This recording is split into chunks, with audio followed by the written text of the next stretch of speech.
wrestling.freetalklive.com and use promo code FTL for a $5 discount. Here's a chance to do a little activism while you're cruising Facebook, Twitter, or Google+. Between the LOL cats, the recipes, the hot girls, and the inspirational sunrise memes, Free Talk Live's posts pass by your newsfeed. Like them, comment. It gives us more exposure. If you don't see our posts, click like at facebook.freetalklive.com and then hover over it to click Get Notifications. It's an easy way to spread the ideas of liberty a bit further. I know you're busy, but you can spare that tenth of a calorie it takes to click on something. facebook.freetalklive.com. You're 6 minutes away from a live episode of Free Talk Live, brought to you by freekeen.com. Listen live at freetalklive.com. From Keene in the Shire, the Liberty Media capital of the world, this is Darryl W. Perry, host of FPP Radio News for Thursday, May 31st, 2018. Silver is trading at $16.50 per ounce. Gold is valued at $1,302 per ounce. Zencash is trading at $30, and the average price of Bitcoin is $7,569. Antiwar.com reports U.S. Commander General John Nicholson reported on Wednesday that a group of militants who attacked the Afghan Interior Ministry in downtown Kabul were actually wearing U.S. Army uniforms and driving a Humvee in an attempt. Generations of camouflage have been used there. General Nicholson expressed concern that Afghan troops seeing people wearing U.S. uniforms and driving a U.S. vehicle might hesitate, but that immediate engagement was exactly what the Afghan forces were supposed to do. For over 40 years, Roberts & Roberts Brokerage has been a trusted source for buying and selling precious metals like gold and silver. And as a Bitcoin-preferred business, Roberts & Roberts Brokerage has removed the minimum purchase amount for all orders paid in the digital currency. Call Roberts & Roberts Brokerage today for knowledgeable advice on buying and selling precious metals and a forward-thinking approach to new technologies. 800-874-9760 or visit online at rrbi.co. UPI reports President Donald Trump signed controversial legislation on Wednesday that allows terminally ill patients to bypass federal regulations in seeking experimental treatment. The Right to Try legislation allows patients with life-threatening conditions to obtain medication that has not yet been approved by the U.S. Food and Drug Administration. It allows patients to ask pharmaceutical companies for medication that has passed Phase 1 of FDA approval but is still undergoing testing. The law stipulates that patients must have exhausted other options, and the pharmaceutical companies are under no obligation to actually provide the drugs. The Senate passed the bill last year, and it cleared the House last week. Critics say the law undermines the FDA's authority and can lead to patients taking harmful medications. The FDA already has an expedited program in which seriously ill patients can apply for access to experimental treatments. FDA Commissioner Scott Gottlieb said 99% of those requests are approved. After signing the legislation, Trump pointed out that patients had to travel to another country, another continent to seek treatment, adding that the United States has experimental treatments and products that have shown great promise, and we weren't able to use them. Born into a devastating world and raised among the crowd, the Cloudwalker assumes a new identity and begins the unrelenting quest for truth. In this epic journey, he discovers dark secrets about aspects of his previous life that he once trusted. Through the Journal of the Cloudwalker, he shares both the traumatic hardships and the eternal beauties of his experiences. Fueled in the beginning by his unsettling thoughts and emotions, he learns how to find peace with everything he has woken up to. Dear Society by the Cloudwalker is available from Amazon.com and all major bookstores. Reuters reports molten rock from several lava-spewing fissures opened by Kilauea's volcano crept towards clusters of homes and vacation rentals on the eastern tip of Hawaii's Big Island on Wednesday, as authorities ushered residents from the area as a precaution. Evacuation of the vacation land development and adjacent Kapoho community, rebuilt after a destructive eruption of Kilauea in 1960, came on the 28th day of what geologists rank as one of the biggest upheavals in a century from one of the world's most active volcanoes. Hawaii County Civil Defense Agency issued the advisory as lava flows picked up speed late on Tuesday and early on Wednesday and threatened to cut off a key traffic route into the seaside area of the far eastern flank of the volcano. On Tuesday, the lava stream crossed a larger east-west route, Highway 132, as it advanced towards Kapoho. A separate flow of red-hot molten rock was headed in the direction of the vacation land Hawaii community to the south. Civil defense officials also cited the problem of widespread communication outages in the area due to downed power and phone lines, reinforcing the decision to proceed with evacuation plans immediately rather than wait for a potential emergency. The new evacuees joined some 2,000 residents displaced due to lava flows and toxic sulfur dioxide gas emissions at the outset of the eruption nearly 4 weeks ago. More than 40 homes and other structures have been consumed by lava flows since then. This has been FPP Radio News, online at fppradio.com.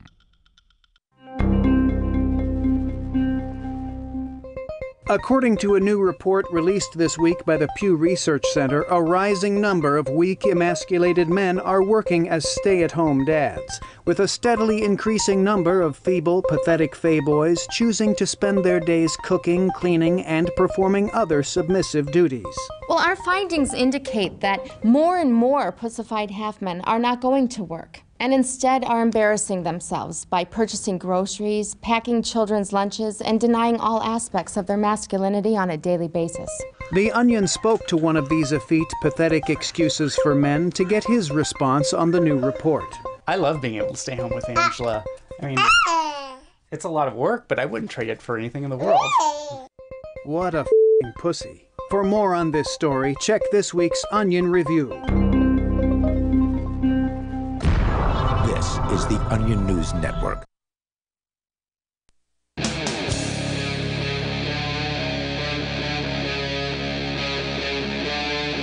Free Talk Live.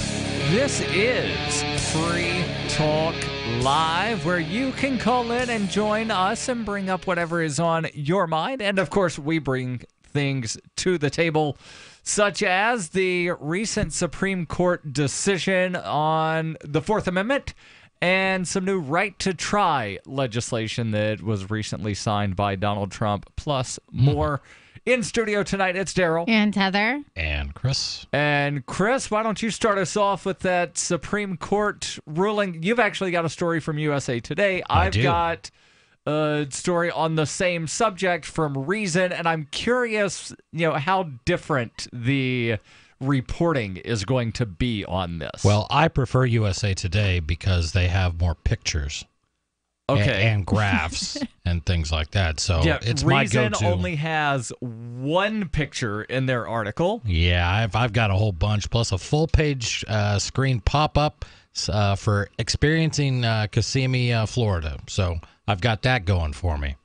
Washington. And now that you've said Kissimmee, Florida, you're going to wind up getting ads for retirement communities. I'm sure I will. You should be looking into that soon, though, right? She's a funny one. Punk. Washington. The Supreme Court ruled Tuesday that police generally cannot enter private property to search a motor vehicle without first obtaining a warrant. The 8-1 decision overruling 3 lower courts was written by Judge Sonia Sotomayor. Justice Samuel Alito dissented, calling a Virginia police officer's actions reasonable when he walked up a private driveway to confirm that a motorcycle had been stolen. All right, so pause, because the USA Today article does not mention that the motorcycle was covered by a tarp. It does later on in the article. Yeah. Right, but that's a very vital part, and that's the entire thing that the court was ruling of whether or not the cop can just, walk up a driveway and remove a tarp. Well, I mean, it's USA Today, so come on, just chill out a little bit on them. The stolen motorcycle had outrun 2 different police officers from the same Virginia department in 2013. So when Officer David Rhodes examined what he suspected was the same motorcycle under a tarp in a driveway, he waited patiently for Ryan Collins to come home, then placed him under arrest. The High Court ruled the same year that police need a warrant to search outside a private home, but automobiles are exempt from most Fourth Amendment privacy protections if a crime is suspected, because they can be moved quickly and are highly regulated. In Collins's case, those 2 precedents collided. Sotomayor and 7 colleagues resolved the collision in favor of privacy. Quote, the automobile exception does not permit an officer without a warrant to enter a home or its curtilage in order to search a vehicle therein, Sotomayor ruled. The scope of the automobile exception extends no further than the automobile itself, unquote. Right. So one of the things that was argued by the government in this case was, well, if somebody somehow winds up parking a car in their living room and we suspect that a crime has been committed because of the vehicle exception, we can just barge into the living room and then look inside the car because car. Right. Well, same thing with the garage, anything. It's kind of crazy.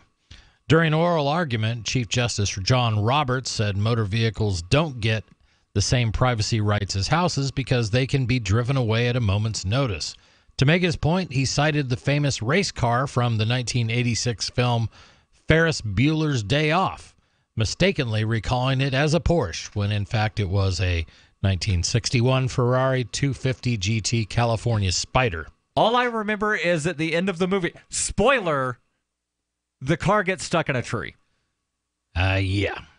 So wait, are they saying that if a car is used in a crime and it's parked in a driveway, that doesn't give them access to the house though, right? They're saying it's just if to the car automobile itself? were somehow in the house. That's sort of the old argument before this ruling. So if you had committed a crime and you had parked your car, using the vehicle, you had parked the car in your garage, for example, and a police officer was driving by and he happened to glance in a window of the garage and he sees the vehicle. He's like, there it is. He cannot, well, let me rephrase that. The judges would have supported him in the past if he would have just pried open the garage door to get to the vehicle as proof of the crime and then make the arrest. Now, if they are going to follow this ruling, then he would have to get a warrant from a judge before he could enter the garage in this example, right, and to look at the vehicle. A lot of this comes down to the interpretation of the term curtilage. Right. And we'll get back into the article. First to the phones, 855-450 free. That's 855-450-3733. We've got Tom calling in from New Hampshire. Tom, you're on Free Talk Live. Go ahead with your thoughts. Yeah, the bank where I had some money just got bought out by another bank, Bangor Savings Bank, and they sent me this welcome package, and they have this cool slogan, "You Matter More." And so I checked their website. It says, "At Bangor Savings Bank, you matter more." And I clicked a little bit around. Doesn't say who matters more than whom. But you know how the bureaucrats show how much they truly care about some people. You know how they tax everybody and then they spend money plowing snow onto the sidewalks to make way for persons who matter, people who are driving a car. They repave streets that don't have a sidewalk, and then they put up traffic lights without crosswalk lights. Mm-hmm. And when you're trying to walk home, you're lucky to find white paint marking a crosswalk.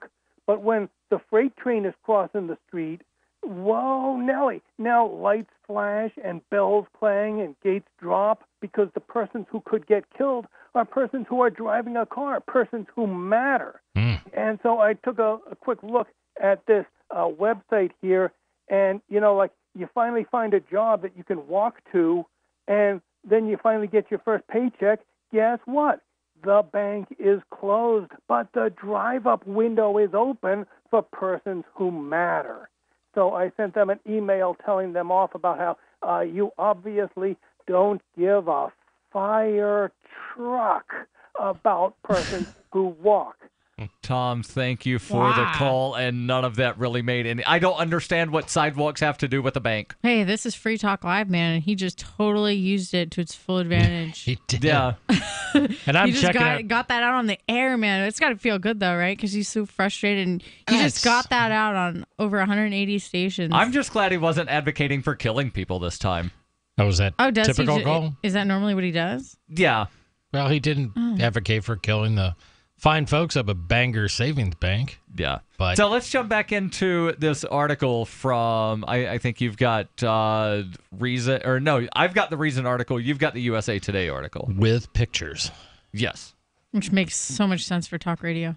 But Roberts joined Sotomayor's opinion Tuesday, Justice leaving John Roberts. It is indeed, and that is Justice Sotomayor opinion Tuesday, leaving only Justice Alito in dissent.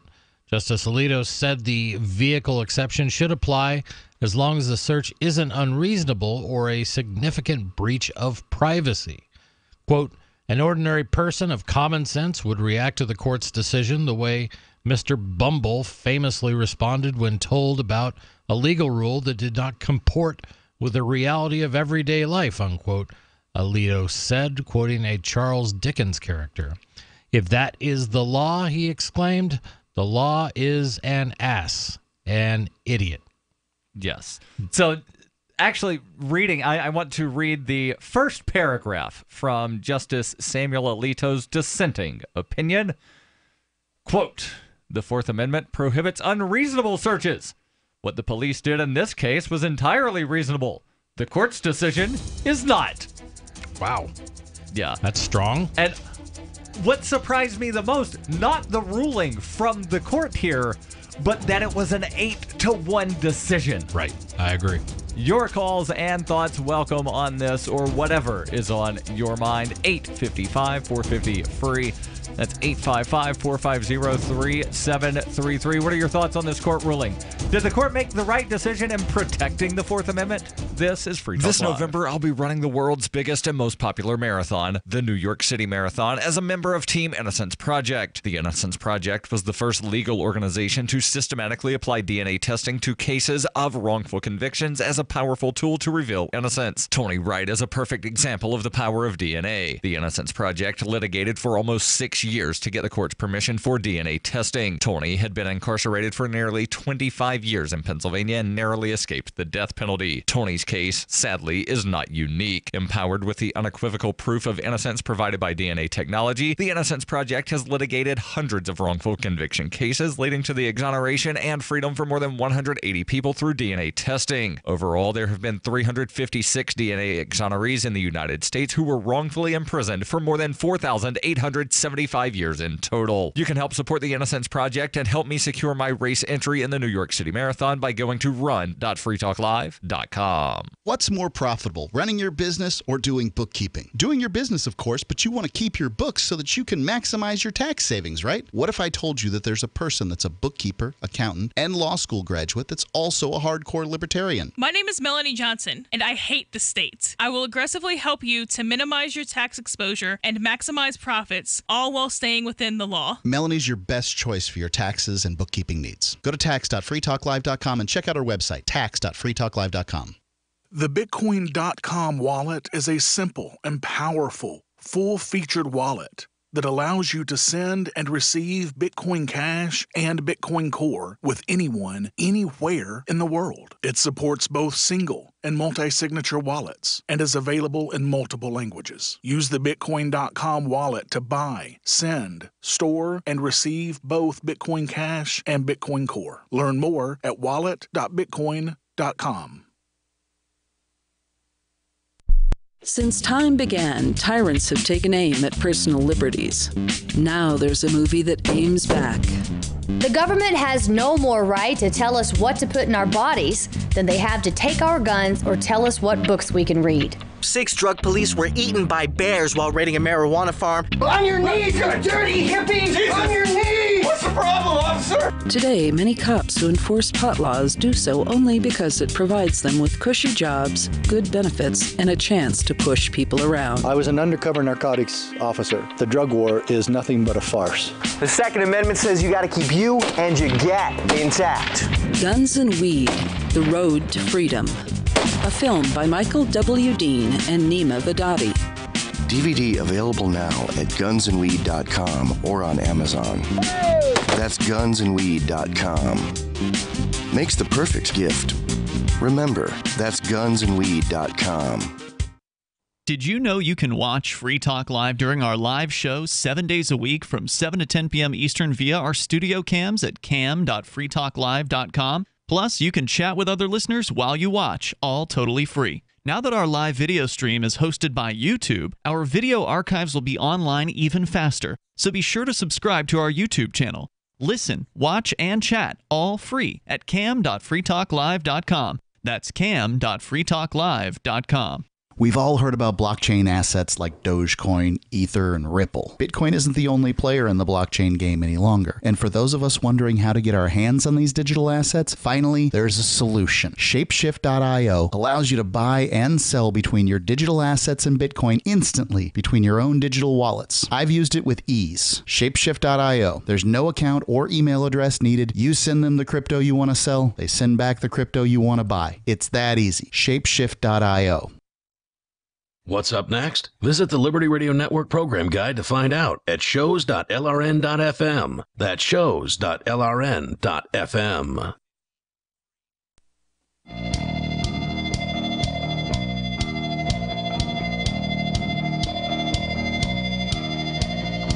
This is Free Talk Live.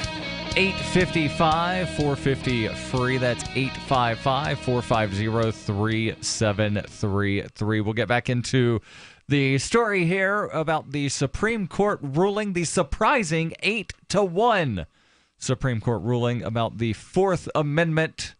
Well, actually, it's a good decision. Right.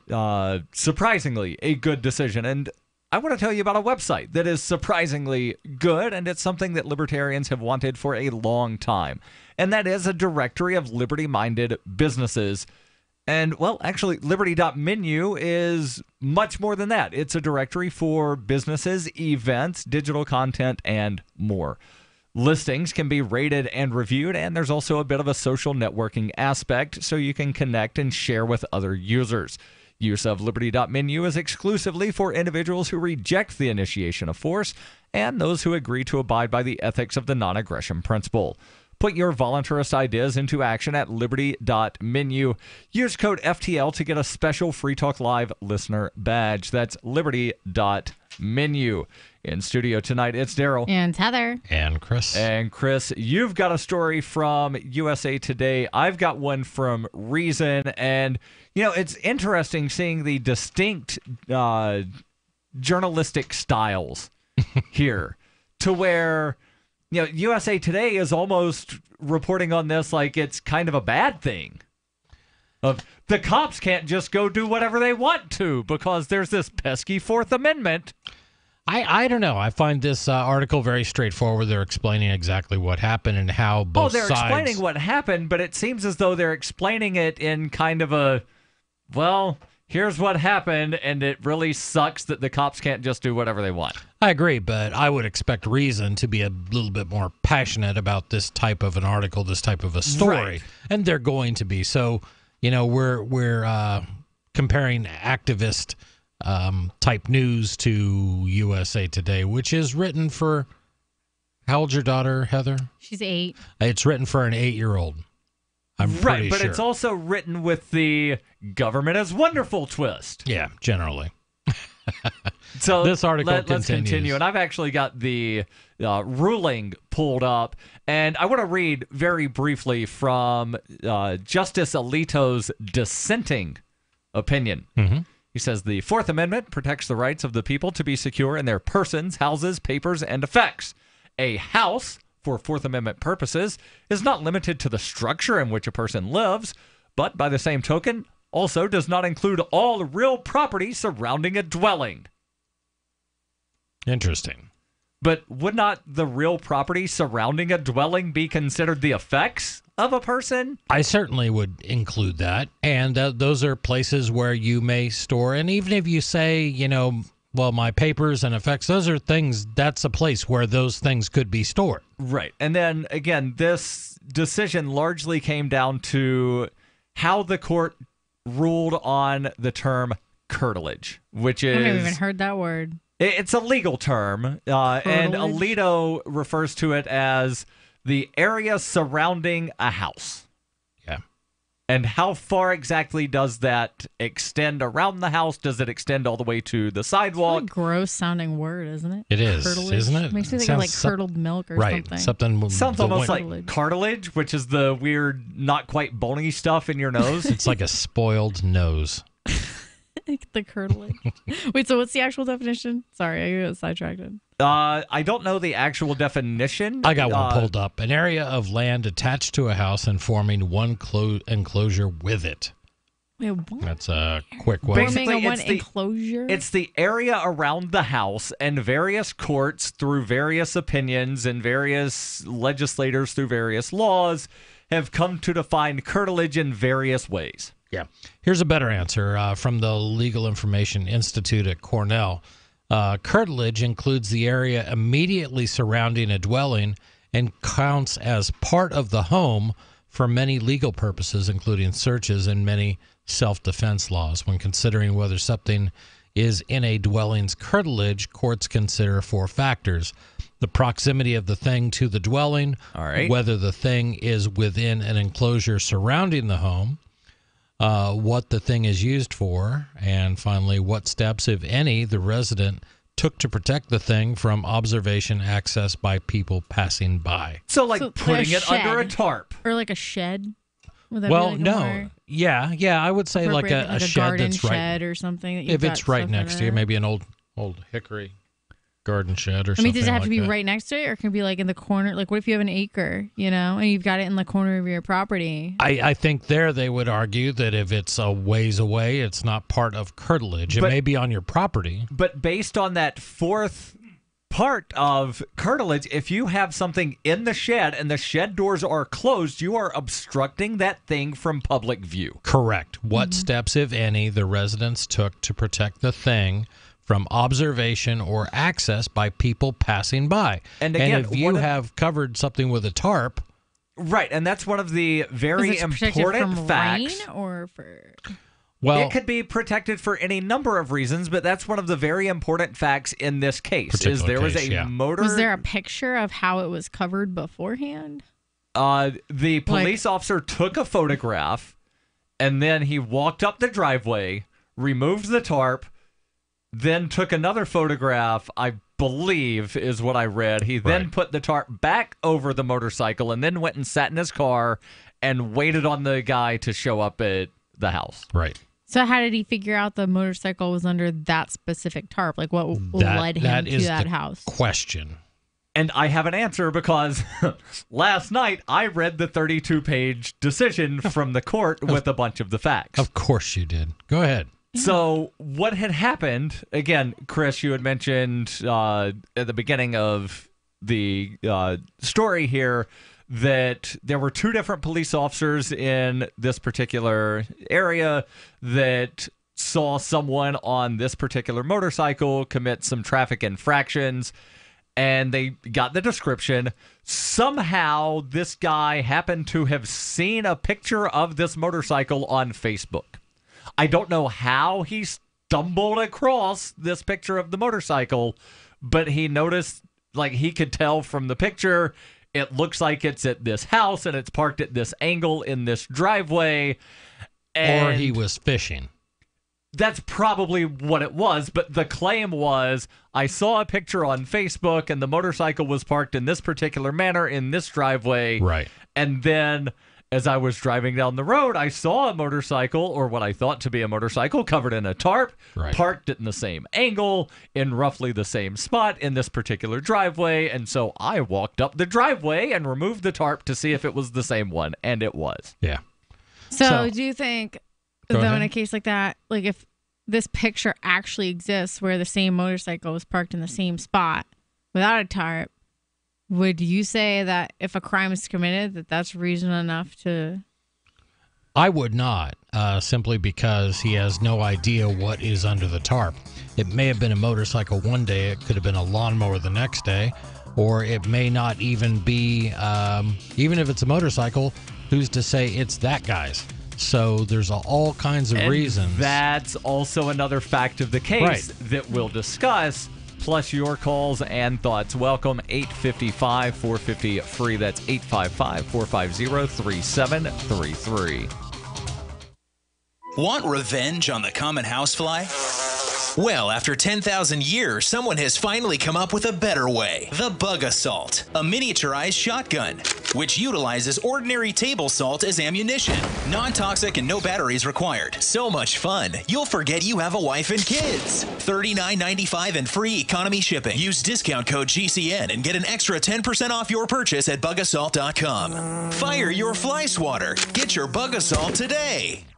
Hunters, anglers, campers, and survivalists. Get back to nature. Expand your horizons with the highest quality, most versatile, unique slingshots and sling bows on the market at slingbow.com. Slingbow products are compact and models start from just $17.98. They're perfect for your bug out bag or storing in your vehicle. Give yourself and your loved ones the excitement and tradition of Slingbow, a new frontier in archery and truly modern twist on this primitive survival tool. Feel the thrill only at slingbow.com.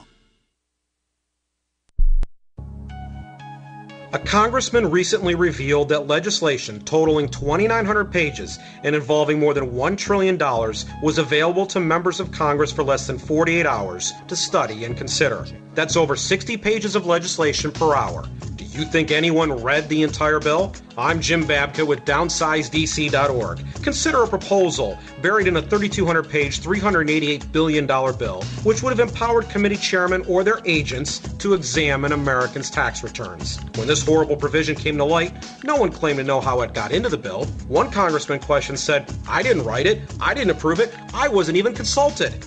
If your attorney represented you this way, he might be disbarred. But this is how Congress represents you every day. That's why DownsizeDC.org has created the Read the Bills Act. You can force Congress to read their bills before they pass them at DownsizeDC.org. When you hear the word lobbyist, you probably think about greedy corporations, but not all lobbyists are the same. Some are fighting for the freedoms you hold dear. Liberty Lobby LLC is doing just that in New Hampshire, working hard to represent you, not some special interest group. You can help by going to libertylobby.info, where your contribution will give us the tools we need to ensure that your voice is heard. Visit libertylobby.info today to find out more. Did you know we've taken our LRN.FM telephone listen line to a new level with the LRN.FM audio on demand line? Now you can call 712-770-8447 anytime and listen to LRN.FM's live feed. And you can listen to a bunch of our original shows on demand. Long distance fees may apply. Just dial 712-770-8447 and choose from the menu. 712-770-8447. Why did you move to the Shire? I moved here to the Shire because there's other people around who take liberty just as seriously as I do.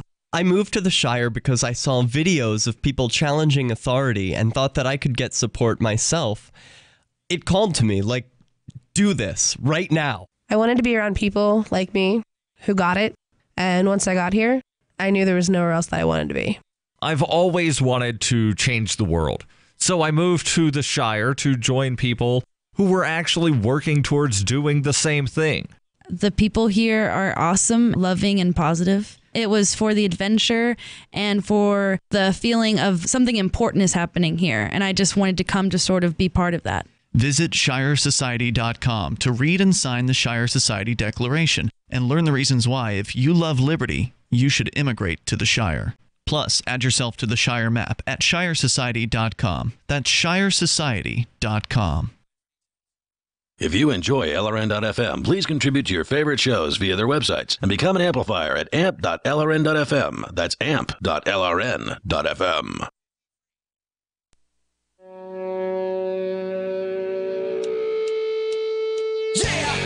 This is Free Talk Live. 855-450-FREE. That's 855-450-3733. Chris, you said that you were just chatting with somebody in the Discord, somebody that lives nearby where this particular story that we're discussing happened. You, too, can chat in the Discord if you go to discord.lrn.fm. There are all kinds of chat rooms in the Discord. There's a chat room for Free Talk Live listeners. There's a chat room if you're an amplifier. I think there's an amp-only chat. And what else is on the Discord? I know it's a thing. Some very interesting people, that's for sure. My favorite new addition is the Toxic User Zone. So for certain people that consistently behave poorly, evidently. So that's where trolls live. That's where trolls live. But you can go in there and enjoy in the fun and frolic and fascination over some people who just, I don't know what they get out of it, but they get something out of it. Discord.lrn.fm. So the particular case that we are talking about, well, there was a Supreme Court ruling a couple of days ago, an 8-1 ruling. And that's the most surprising thing here. Well, I got to say, and USA Today, I'm bouncing around a little bit. I've only got a couple paragraphs here, but they bring up the fact that the Supreme Court in recent years has been a pretty firm defender of the Fourth Amendment protection against unreasonable searches and seizures. It has held that police cannot use GPS equipment to track vehicles or search cell phones without warrants. So there have been a number of things. I think you and I would agree that over the last couple years, it seems like it's kind of twisted to a more pro Fourth Amendment defense. That's why I said the most surprising thing is that it's an 8-1 decision. Not necessarily that they made the ruling that they did, but that it was a lopsided So you're ruling. saying 8 members of government voted to protect our Fourth Amendment, essentially? Yes. See, that's a good thing that government did, right? We are saying it is a good ruling, but it doesn't. That's what I would consider a good or, government decision. Well, it's a Supreme Court decision, so it's up to. It's a good government entity. It is a good decision.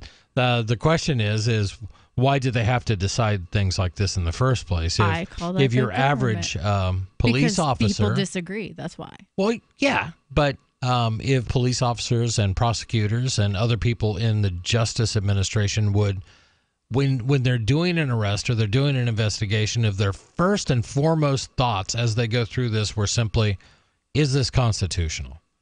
And it's not. It's well, and if we got to get into the habit of retraining people to make that their priority. I would love to see more police officers do that. My concern is that when the question of constitutionality comes up, it's more in how can I defend myself against accusations that I violated this. I just want, it would be a much better world if there were a focus on the things that the limited number of rules we have for government as opposed to the millions and millions of rules government has on us. It's lopsided. So anytime I see this, I'm like, okay, it's a good one. Right, and let's go back to some of the facts of this case that are really interesting. So we already mentioned that police had noticed on at least 2 occasions this particular motorcycle violates some traffic laws. And then somehow they caught wind that this particular motorcycle had been reported stolen. And so police officer Rhodes, I forget his first name, sees this motorcycle on Facebook and sees it parked in a particular manner in a driveway and then happens to notice, oh, wait, this looks like the house, but there's a tarp over it.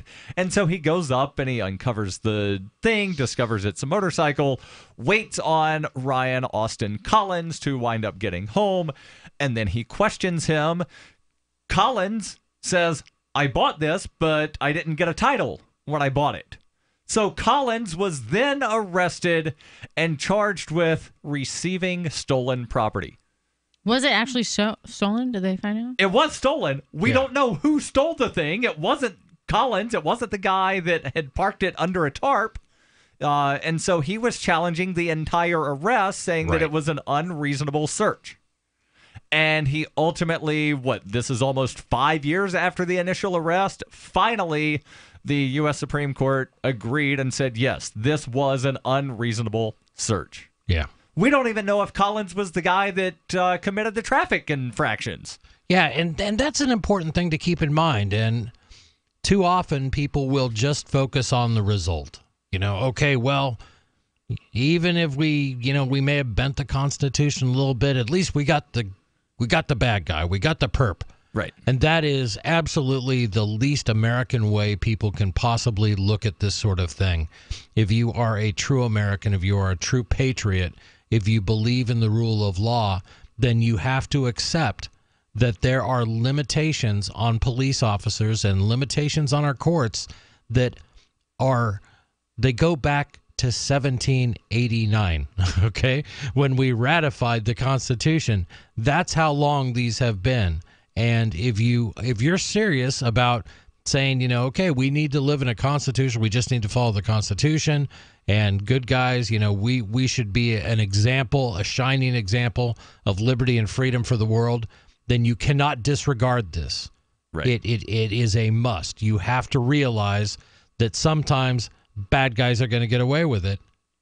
That's how it works. Right. And again, in this particular case, the officer and the initial courts wound up saying, no, we're not going to suppress any of this evidence because there's the automobile exemption to the Fourth Amendment. So, what should have done, though, originally, right, would be like the officer that sees this picture of this bike in this driveway should have gone to a judge and said, hey, this is what I have to go on. Can I get a warrant? And then, went through some type of, other person before, having to actually go there and lift up the tarp himself. If he would have gone to a court, got a warrant based on the evidence that he provided, there would have been no Supreme Court case. Right. Because then it's a lot harder for someone to become, corrupt in their ways, I guess, if there's a couple, one or two other people that they have to get to agree that something is fishy. And that is as opposed to having soul, I'm just going to walk up on your yard. And that is the heart and soul of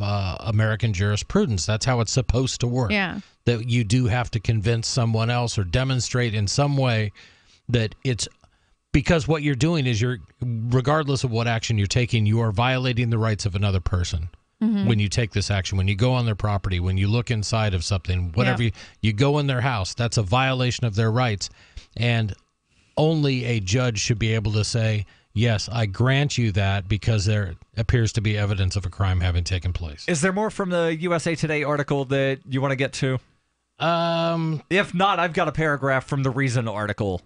Yeah, please go ahead. The central question before the Supreme Court in the case of Collins v. Virginia was whether the so-called automobile exemption to the Fourth Amendment, which allows police certain latitude to search vehicles on public streets without a warrant, also allows the police to walk up a driveway without a warrant and search a vehicle that was parked in an area near the house. The court ruled that the automobile exemption should not apply in this scenario.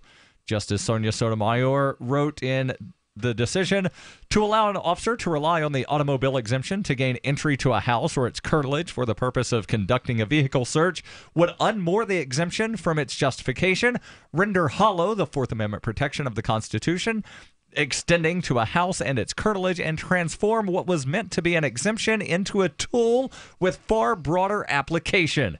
Indeed, the name alone should make all that's clear enough. It is, after all, an exception for automobiles. And again, she pointed out in the ruling that if the government in this case, like the Virginia, whoever was representing them, if they got their way, you've got a car somehow magically in your living room, we can just bust in the house because automobile. Or every garage. Your calls and thoughts welcome. 855-450-FREE. That's 855-450-3733. Plus, coming up, right to try legislation. Yeah, it wound up passing. This is Free Talk Live. Imagine this is you. You're working late when you get an alert on your smartphone. Your motion-activated Blink security camera picked up something at home. You pop open your Blink app and see the silhouette of a man peering through your kitchen window. The job of a home security system is to help stop crime. Get 3 Blink cams for way less than the other guys, plus an extra 15% off. Visit blinkprotect.com/FTL, like Free Talk Live. Blinkprotect.com/FTL to save 15%. The Bitcoin.com wallet is a simple and powerful, full-featured wallet that allows you to send and receive Bitcoin Cash and Bitcoin Core with anyone, anywhere in the world. It supports both single and multi-signature wallets and is available in multiple languages. The Bitcoin.com wallet is available on Windows, Linux, Mac, Android, and iOS devices. Learn more at wallet.bitcoin.com.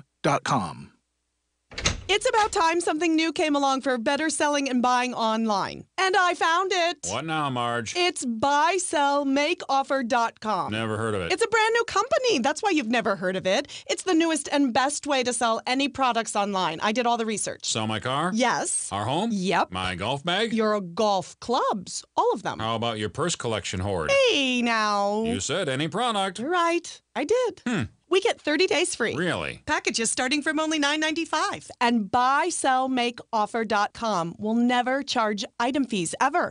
Never. And this is cool. Listen to this. You can even use Skype or video to show your items. That's cool. Yes. All we have to do is go to the website, sign up, and then load our stuff to sell. I love this site. Buysellmakeoffer.com. Buysellmakeoffer.com. You got it? Buysellmakeoffer.com. Buysellmakeoffer.com. Better selling, better buying.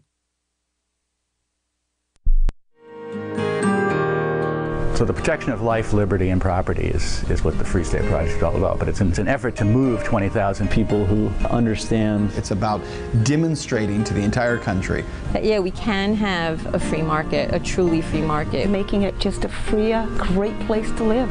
It's the world's largest voluntarist libertarian community, and it's only getting bigger. That's amazing, to be able to move to a place where other people passionately believe in being free and independent. What the Free State Project is managing to do, though, is to put their money where their mouth is. It's physically getting up across the country and saying, let's go someplace and let's demonstrate the power of these ideas. There's a lot of kind of philosophy that surrounds liberty. There's a lot of thinking about it and talking about it. But here in New Hampshire, people are doing it. 101 Reasons Liberty Lives in New Hampshire, a documentary by Free State Project Early Movers. Watch it free at 101reasonsfilm.com. 101reasonsfilm.com. If you want to know the latest about Free Talk Live before we go on the air, all you need to decide is how you want it delivered. It's your choice. Visit news.freetalklive.com. You can get emailed announcements and participate in contests via our email updates list. Plus, we have a Twitter account that you can follow and a Facebook page where you can become a fan. So visit news.freetalklive.com to get news about Free Talk Live as soon as it's announced and the way you want it delivered at news.freetalklive.com. That's news.freetalklive.com. Hi, this is Mark Edge of Free Talk Live. Michael W. Dean's book, User's Manual for the Human Experience, changed my life. In a culture that attempts to turn you into a compliant victim, this book gives you implementable steps on everything from how to be aware of your environment, walking down the street, to business, to how to handle a toxic person in your life. If you're a human, you need to read this book at least once. Go to Amazon and get the Kindle version, or paperback, or an audiobook of A User's Manual for the Human Experience. Join the LRN.FM Discord for live chat 24/7 at discord.lrn.fm. That's discord.lrn.fm.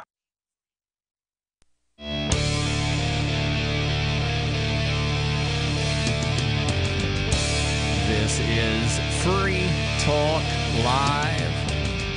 855-450-FREE. That's 855-450-3733. In studio tonight, it's Darryl. And Heather. And Chris. And you know, a good night's sleep is important, but when it comes down to it, it's not about how much time you spend in bed. It's about the quality of the sleep, not the quantity. And the MyPillow is designed to help you get that good night's sleep. And with a 60-day money-back guarantee, you have nothing to lose when you try a MyPillow. Go to MyPillow.com and get 2 MyPillow premium pillows for one low price. And you get free shipping on all orders when you use promo code FTL, as in Free Talk Live. And remember, if you don't like your MyPillow for some reason, you have 60 days to return it for a full refund. That's MyPillow.com. Promo code FTL. So we've been talking about the Supreme Court decision in the case of Collins v. Virginia, where the court, in an 8-1 ruling, and that's the most surprising thing to me, is that it was such a lopsided ruling and not one of these 5-4 decisions. They actually made the right decision. Yeah. So if you have thoughts on that, you are free to call in 855-450-FREE, or if you've got thoughts on, well, pretty much anything, you're free to call in as well. But changing gears, Heather, you've actually got a story about this right to try legislation that wound up passing. And I actually thought that this thing had died a few weeks ago, and then a couple days ago I heard that it had passed the House, and Trump signed this thing a couple days ago. So what is it, and where's your story from? Okay, so the story's from the New York Post, and it actually seems like it's a positive night. Going over the SCOTUS decision, that was a positive thing, and I consider this an incredibly positive thing. So to get into more detail, President Trump signed a bill on Wednesday that will let terminally ill people use experimental drugs, citing the med's ability to save tremendous number of lives. As I proudly sign this bill, thousands of terminally ill Americans will finally have the help, the hope, and the fighting chance that they will be cured and that they will be helped, that they'll be able to be with their families for a long time or maybe just for a longer time, he said at a White House ceremony. He signed the bill called Right to Try, joined by Vice President Mike Pence, Health and Human Services Secretary Alex Azar, and FDA Commissioner Scott Gottlieb. How do you pronounce that? Gottlieb. And brave Americans fighting life-threatening conditions. The measure gives terminally ill patients the ability to seek drug treatments that haven't been fully approved by the FDA. So that's pretty big deal. I think it's great. Yeah. It's long overdue. It's an area that government should have never been involved in regulating in the first place. Right. I definitely think it's a step in the right direction. I think just abolishing the FDA or making it, as Dr. Mary Ruwart said over the weekend at the Omaha Unconvention, make the FDA along the same lines as like Underwriters Laboratory, to where they're just a private certification entity, but it's not a required certification. Oh, make no mistake about it. I like the idea of a agency, a group like the FDA, which provides many of the same services that the FDA does. I just don't want that group to be a government group. I think it is better off if it's going to be medical professionals and people that are in those fields who can offer an opinion, and then people can decide whether to accept it or not. So is there more to the article there, Heather? Oh, yeah. It says there's more than 1 million Americans that die from a terminal illness each year. During the ceremony, Trump also said in 2 weeks, major drug companies will announce voluntary drops in prices. I think we're going to have some of the big drug companies in 2 weeks, and they're going to announce, because of what we did, they're going to announce voluntary massive drops in prices, Trump said. So that's kind of an interesting concept where he thinks, why do you think that? Do you think it's going to end up happening that way as far as the market goes? I don't know. That just sounds like speculation to where like anybody could think anything. Yeah. I guess if drugs were if they were available sooner, because realize that by the time you get to take a drug that may save your life, prior to this, maybe 10 years would have passed where this has been in trials and going through red tape. So possibly if drug companies are able to begin capturing revenues earlier on in that life span of a drug, then one would think that they would not have to charge. What you're basically paying back when you get expensive drugs is 10 years of it sitting there with zero revenue coming in. Right. Plus, you're going to be competing 10 years against or other more. drugs that are out there for the same purpose. You know what I mean? Right. Well, in many of these, I mean, it's the first drug. It's the new novel drug. But when we move that up, people will have access to it. They can buy it sooner, and the sooner patents expire, which means alternatives to the drug and generics and things like that can appear sooner. So a perfect example for this kind of reminds me of the medical marijuana when it first came out and how it can help with all kinds of stuff. So you think that people with cancer, I know there was some people that claim that it helped get rid of or significantly shrink tumors and stuff like that. Yeah. I've seen people that have. I've never really been convinced of that, only because I've never done a lot of research on it. But I have seen the videos of people with Parkinson's disease and. I mean, I've heard people make all kinds of claims. Yeah. And I wonder if some of that is, kind of placebo effect. But there are certain things that I know for a fact that cannabis helps with chronic pain. Cannabis helps with chronic headaches. Cannabis, I've seen people that have had seizures that, cannabis in certain ways helps alleviate their seizures, makes the seizure, not as severe. Yeah. From what I remember, though, there was this one convention, and I'll have to find the video, but it was like a whole bunch of different doctors at one of those like medical conference type things. Mm-hmm. And they were all in this huge room, kind of like a convention room, with like this guy giving a presentation who was like a doctor. And I can't remember his name for the life of me, but he was claiming that a certain strand of cancer anyway had these receptors that, I don't know if it was CBD or whatever the hell it was, would bind to one of the receptors, almost like a lock and key, and causing these particular cancerous cells to self-destruct.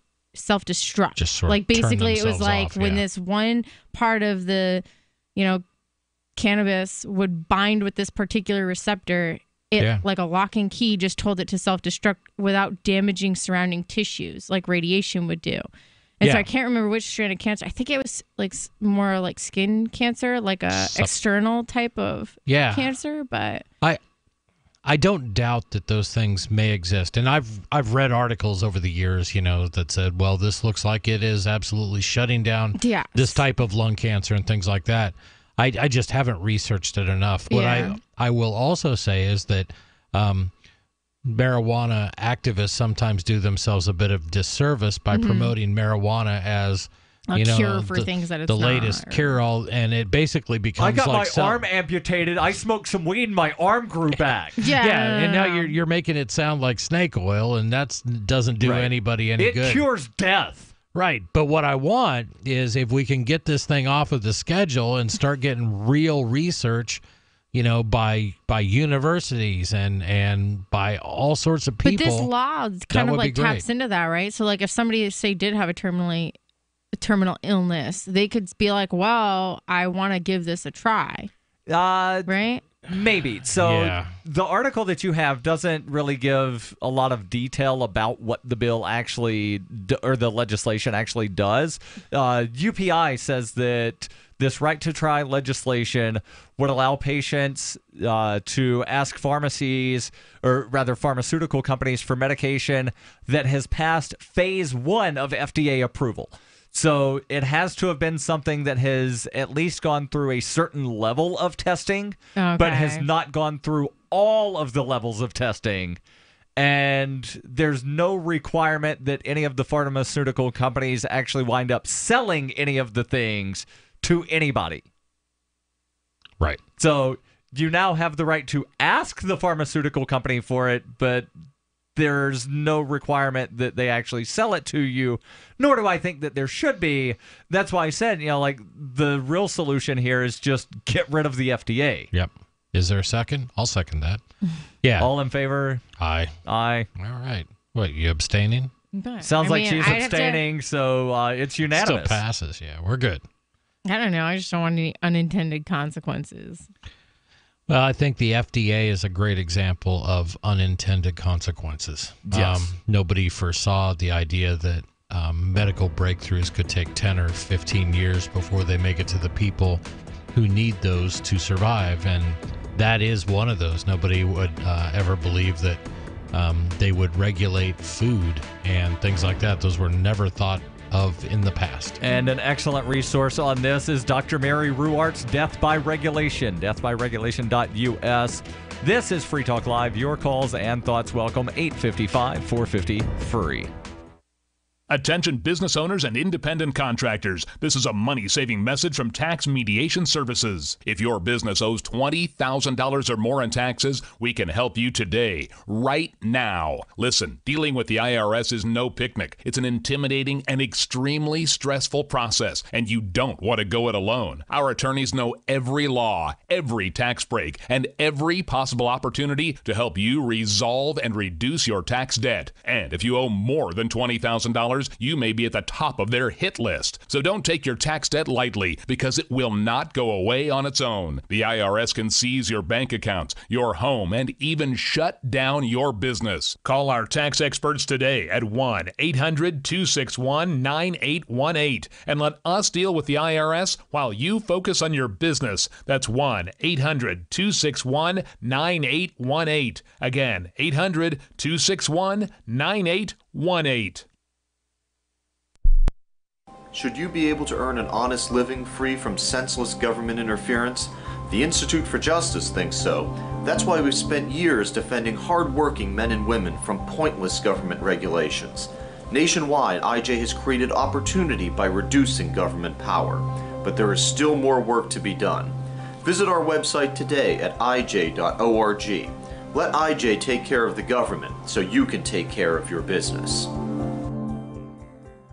Some of you asked, and now we've delivered. LRN.FM's live Keene, New Hampshire studio shows are now streamed in HD on Twitch. Visit our channel at twitch.lrn.fm and give it a follow. If you have Amazon Prime, you get one free subscription on Twitch. If you use it on our channel, Twitch will give LRN.FM a monthly piece of your Prime subscription cost. So please watch, follow, share, and subscribe to twitch.lrn.fm. That's twitch.lrn.fm.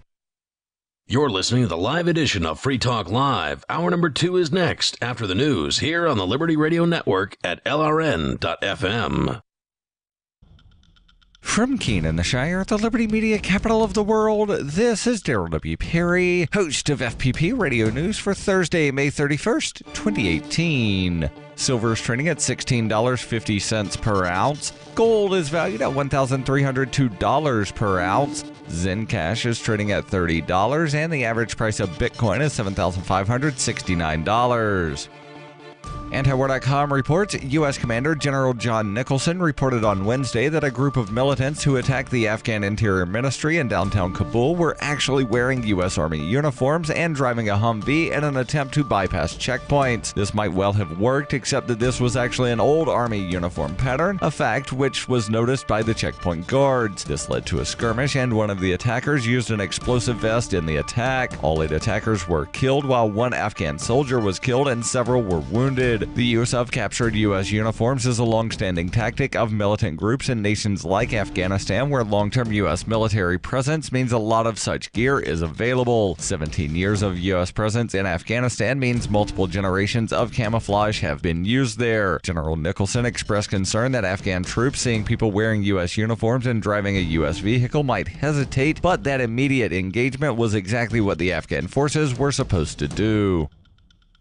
For over 40 years, Roberts & Roberts Brokerage has been a trusted source for buying and selling precious metals like gold and silver. And as a Bitcoin-preferred business, Roberts & Roberts Brokerage has removed the minimum purchase amount for all orders paid in the digital currency. Call Roberts & Roberts Brokerage today for knowledgeable advice on buying and selling precious metals and a forward-thinking approach to new technologies. 800-874-9760 or visit online at rrbi.co. UPI reports President Donald Trump signed controversial legislation on Wednesday that allows terminally ill patients to bypass federal regulations in seeking experimental treatment. The right to try legislation allows patients with life-threatening conditions to obtain medication that has not yet been approved by the U.S. Food and Drug Administration. It allows patients to ask pharmaceutical companies for medication that has passed Phase 1 of FDA approval but is still undergoing testing. The law stipulates that patients must have exhausted other options, and the pharmaceutical companies are under no obligation to actually provide the drugs. The Senate passed the bill last year, and it cleared the House last week. Critics say the law undermines the FDA's authority and can lead to patients taking harmful medications. The FDA already has an expedited program in which seriously ill patients can apply for access to experimental treatments. FDA Commissioner Scott Gottlieb said 99% of those requests are approved. After signing the legislation, Trump pointed out that patients had to travel to another country, another continent to seek treatment, adding that the United States has experimental treatments and products that have shown great promise, and we weren't able to use them. Born into a devastating world and raised among the crowd, the Cloudwalker assumes a new identity and begins the unrelenting quest for truth. In this epic journey, he discovers dark secrets about aspects of his previous life that he once trusted. Through the Journal of the Cloudwalker, he shares both the traumatic hardships and the eternal beauties of his experiences. Fueled in the beginning by his unsettling thoughts and emotions, he learns how to find peace with everything he has woken up to. Dear Society by the Cloudwalker is available from Amazon.com and all major bookstores. Reuters reports molten rock from several lava-spewing fissures opened by Kilauea's volcano crept towards clusters of homes and vacation rentals on the eastern tip of Hawaii's Big Island on Wednesday as authorities ushered residents from the area as a precaution. Evacuation of the vacation land development and adjacent Kapoho community, rebuilt after a destructive eruption of Kilauea in 1960, came on the 28th day of what geologists rank as one of the biggest upheavals in a century from one of the world's most active volcanoes. Hawaii County Civil Defense Agency issued the advisory as lava flows picked up speed late on Tuesday and early on Wednesday and threatened to cut off a key traffic route into the seaside area of the far eastern flank of the volcano. On Tuesday, the lava stream crossed a larger east-west route, Highway 132, as it advanced towards Kapoho. A separate flow of red-hot molten rock was headed in the direction of the vacation land Hawaii community to the south. Civil defense officials also cited the problem of widespread communication outages in the area due to downed power and phone lines, reinforcing the decision to proceed with evacuation plans immediately rather than wait for a potential emergency. The new evacuees joined some 2,000 residents displaced due to lava flows and toxic sulfur dioxide gas emissions at the outset of the eruption nearly 4 weeks ago. More than 40 homes and other structures have been consumed by lava flows since then. This has been FPP Radio News. Online at fppradio.com. Shortly after members of the New York Police Department found a super sharp Buck brand pocket knife earlier this morning, Lieutenant Joseph Mattioli spoke to Onion reporters at the scene of the discovery to update the public on this potentially deadly blade. At 8:40 a.m., police discovered what seems to be a pretty badass buck knife. Investigators believe it to be basically the deadliest knife ever. Mattioli confirmed that the pretty cool wood-handled knife has a clean edge and added that the blade must be, quote, at least like 8 inches long. At this time, we'd like everyone to be aware that there's probably a man out there with an eye patch and scars all over his face that has access to these knives, or maybe even a samurai sword. We urge people to be careful when approaching him because he may flip out and chop both your arms off before you even realize it. Following the announcement, Mattioli asked people to come forward if they had any information about the owner of the knife or if they just wanted to hold it for a couple of seconds. For more on this story, check this week's Onion Review. This is the Onion News Network.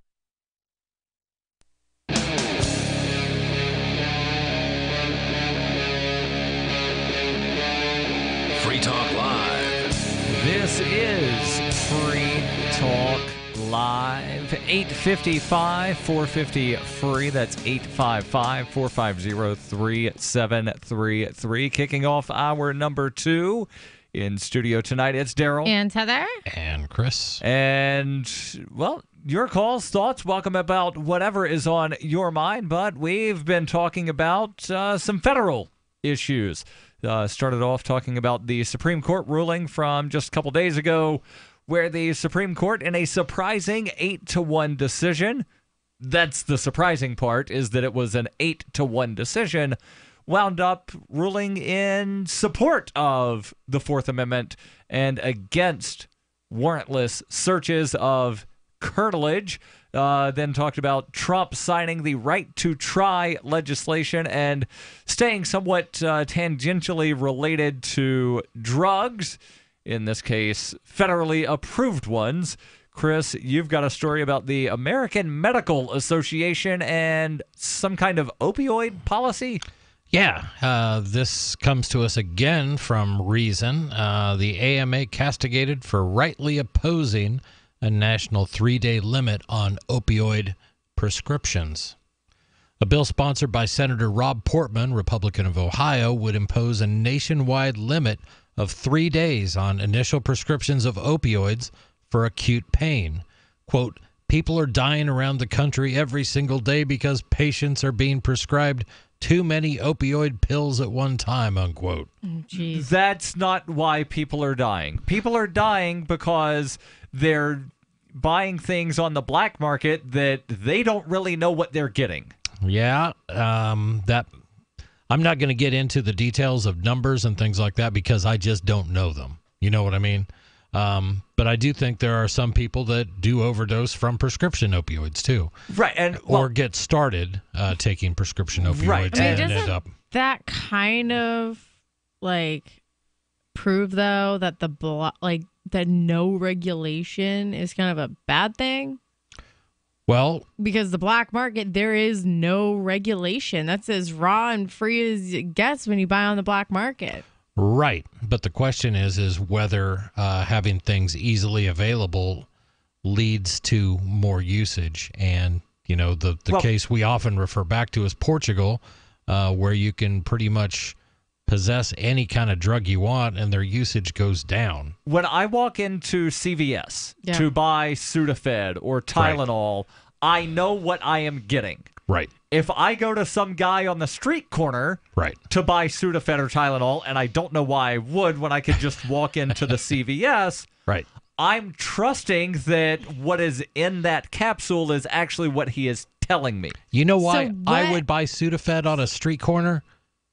So I wouldn't have to go through, show my license, and swear to God I'm not doing a meth lab in my basement, which the government makes me do every single time. I'm sorry, go ahead. What do you think is the driving factor, behind Rite Aid being held more accountable than, let's say, the drug dealer on the street? Financial incentive. They can make a lot of money because they have a lot of chains, and they have no interest in putting out products that might kill their own patients. Also, let's go back to my scenario of I buy some Tylenol. Let's say that it was mislabeled. I buy it from CVS. I can take CVS to court and say, hey, wait a second. To court? Yes, courts exist in this country. Yeah.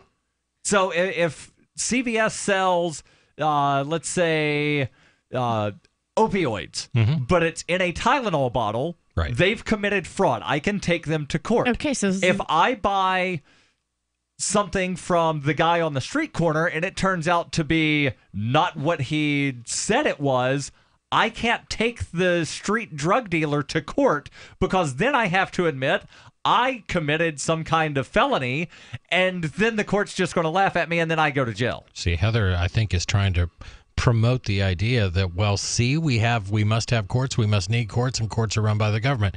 In the same way, CVS could certainly put out as part of their user agreement, if you deal with us, that we will do everything through private arbitration. So a court isn't necessary. No, I'm just saying like a governing body of some sort that oversees. But does not have to be government. Exactly. Well, I'm just proving that, so a lot of people that listen to this show advocate like a completely lawless society. And I'm just, saying that there have to be some types of laws that people adhere to and regulations that are enforced. Otherwise, there is no incentive to sell the accurate product at Rite Aid because it would be like on the black market where there is no enforcement mechanism, no courts, no nothing. Just for all those listeners that advocate total anarchy, which so would be let's talk chaos. about some black markets. Well, hold on real quickly. You like to use the word anarchy, and I don't think anybody really describes themselves as an anarchist anymore. I think what most people in this world seem to prefer is the idea that don't we exchanges... have callers? Isn't Christian anarchist one of our callers? Yeah. But I would say that the bulk of people just prefer that interactions with each other be voluntary and not involuntary. Yeah, in a perfect world. Too bad we're all like animals and, the point of life is to survive. I have more faith in our fellow man than you do. Yeah, until there's like one bit of food left and two people are fighting over it. Oh, my. We're just, You do know the root of the word anarchist, right? Or anarchism? Lawlessness. I don't know. No, incorrect. It means no rulers. No rulers, yes. Right. And doesn't most people mean no rules. Doesn't mean no rules. Most people associate it with that, but well, it really means... if you rule your own life, then essentially you're still a ruler deciding things for yourself. So it's kind of like... Or you have self... what's the word I'm looking for? I'm stumbling here. Autarchy would probably be the best term, but that sounds too close to autocrat, right? Which Or is autarky. not the same thing that we're trying to say. Let's jump back into this article. We should. But thank you for that pleasant pleasant I made a good diversion. point, though, that some regulation or like even the court systems in general, it's good to have, and it helps provide a better You product. argue that it is, and Yeah. not But everyone this agrees goes back to part of what we were talking about under the right to try, to where if the FDA were an independent certification entity, right, kind of like how Underwriters Laboratory is an independent certification agency for electronics. Yep. To where if I buy a microwave and the first time I plug it into the outlet, it explodes on me, you know, like I have some kind of repercussions of, hey, wait a second, you know, you certified this and it wasn't safe. And they might come out and say, okay, we no longer certify this. We put this on our exploding microwaves list. Right. Right. Or the company says, oh, hey, sorry about that. Here's one that we tested and it didn't explode. Kids, if you get an exploding microwave, take it back. That's the rule. That's the moral of that story. Yeah. Portman's spokesman, and to recap this, Senator Rob Portman, Republican of Ohio, is pushing for a nationwide limit of 3 days of initial prescriptions of opioids for acute pain. Portman's spokesman tells the Daily Beast Jackie Kucinich, quote, a 3-day limit is common sense based on CDC guidelines, and Senator Portman is going to stand up and fight for what's right. In reality, Portman is fighting for what is wrong, both factually and morally, because a 3-day limit is not common sense, it is not based on CDC guidelines, and it is not sound medicine.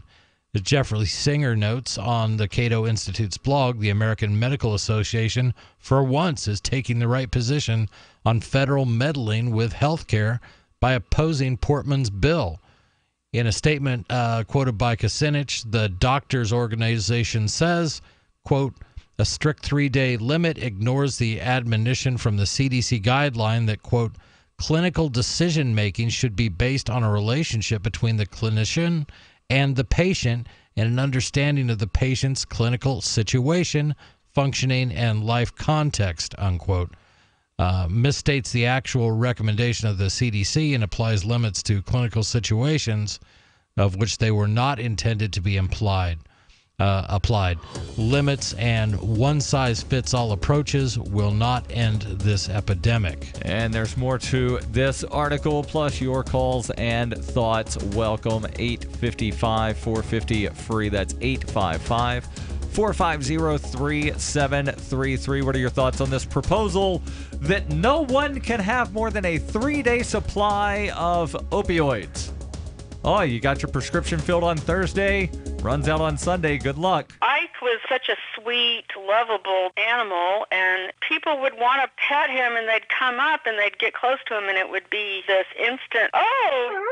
My dad didn't want to touch him. It's like, ooh, get the stinky dog away from me. Even after we'd give her a bath, she would still stink. Very stinky, both bad breath and bad gas. I asked the vet, and he said some dogs are just stinky. Does your dog itch, scratch, stink, or shed like crazy? Come to Dinovite for help. DINOVITE.com. The omega-3 fatty acids. Flaxseed, zinc, alfalfa, the digestive enzymes that are cooked out of regular dog food. The ingredients convinced me that it was definitely worth trying. After about a week, he started smelling normal. My husband and I were really kind of astonished. Dinovite is nutrition. 859-428-1000. DINOVITE.com.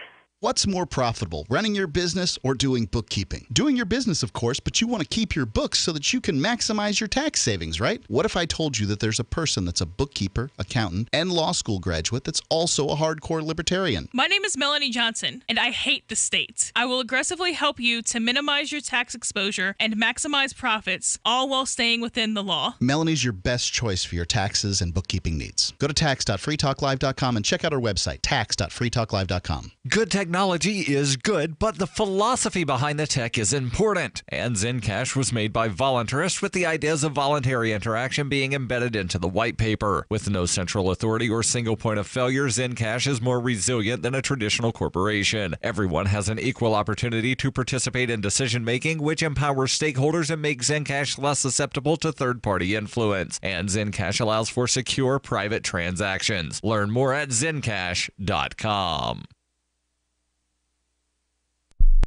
You know how annoying it is when someone keeps stopping mid-sentence as though he or she were asking you a series of questions? Avoid doing that. It sounds unnervingly tentative, and it imposes upon the listener to help you complete the thought. And if you're a job seeker, this alone could be a deal killer. An effective communicator sounds more confident. Complete the thought. Avoid making the listener impatient. With money and attention so scarce now, effective communication skills have never been more important. Cutting through the clutter rather than blending into the blah, blah, blah will help you connect better no matter what the conversation. For more tips, hit survivalspeech.com. I'm Holland Cook. survivalspeech.com. Here's a chance to do a little activism while you're cruising Facebook, Twitter, or Google+. Between the LOL cats, the recipes, the hot girls, and the inspirational sunrise memes, Free Talk Live's posts pass by your newsfeed. Like them, comment. It gives us more exposure. If you don't see our posts, click like at facebook.freetalklive.com and then hover over it to click Get Notifications. It's an easy way to spread the ideas of liberty a bit further. I know you're busy, but you can spare that 1/10 of a calorie it takes to click on something. Facebook.freetalklive.com. Radio is the most personal of mediums. I exist right now in your head. If you listen to Free Talk Live regularly, you know me. Free Talk Live is on more than 160 radio stations around the U.S. and has been downloaded on every continent around the world. Hundreds of thousands of listeners with ad packages from $600 a month to $6,000 a month. Imagine what we can do for your business, project, website, or idea. Email me, mark@freetalklive.com. You're listening to the best liberty-oriented audio streamed around the clock, on the air and online. This is the Liberty Radio Network at LRN.FM.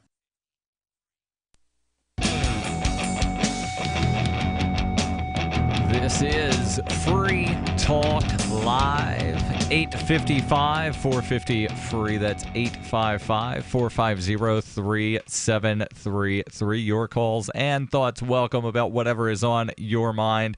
We'll get back into this article from Reason about a senator from Ohio making an absolutely ridiculous proposal that hopefully doesn't go anywhere. And the AMA has actually come out against this guy's proposal.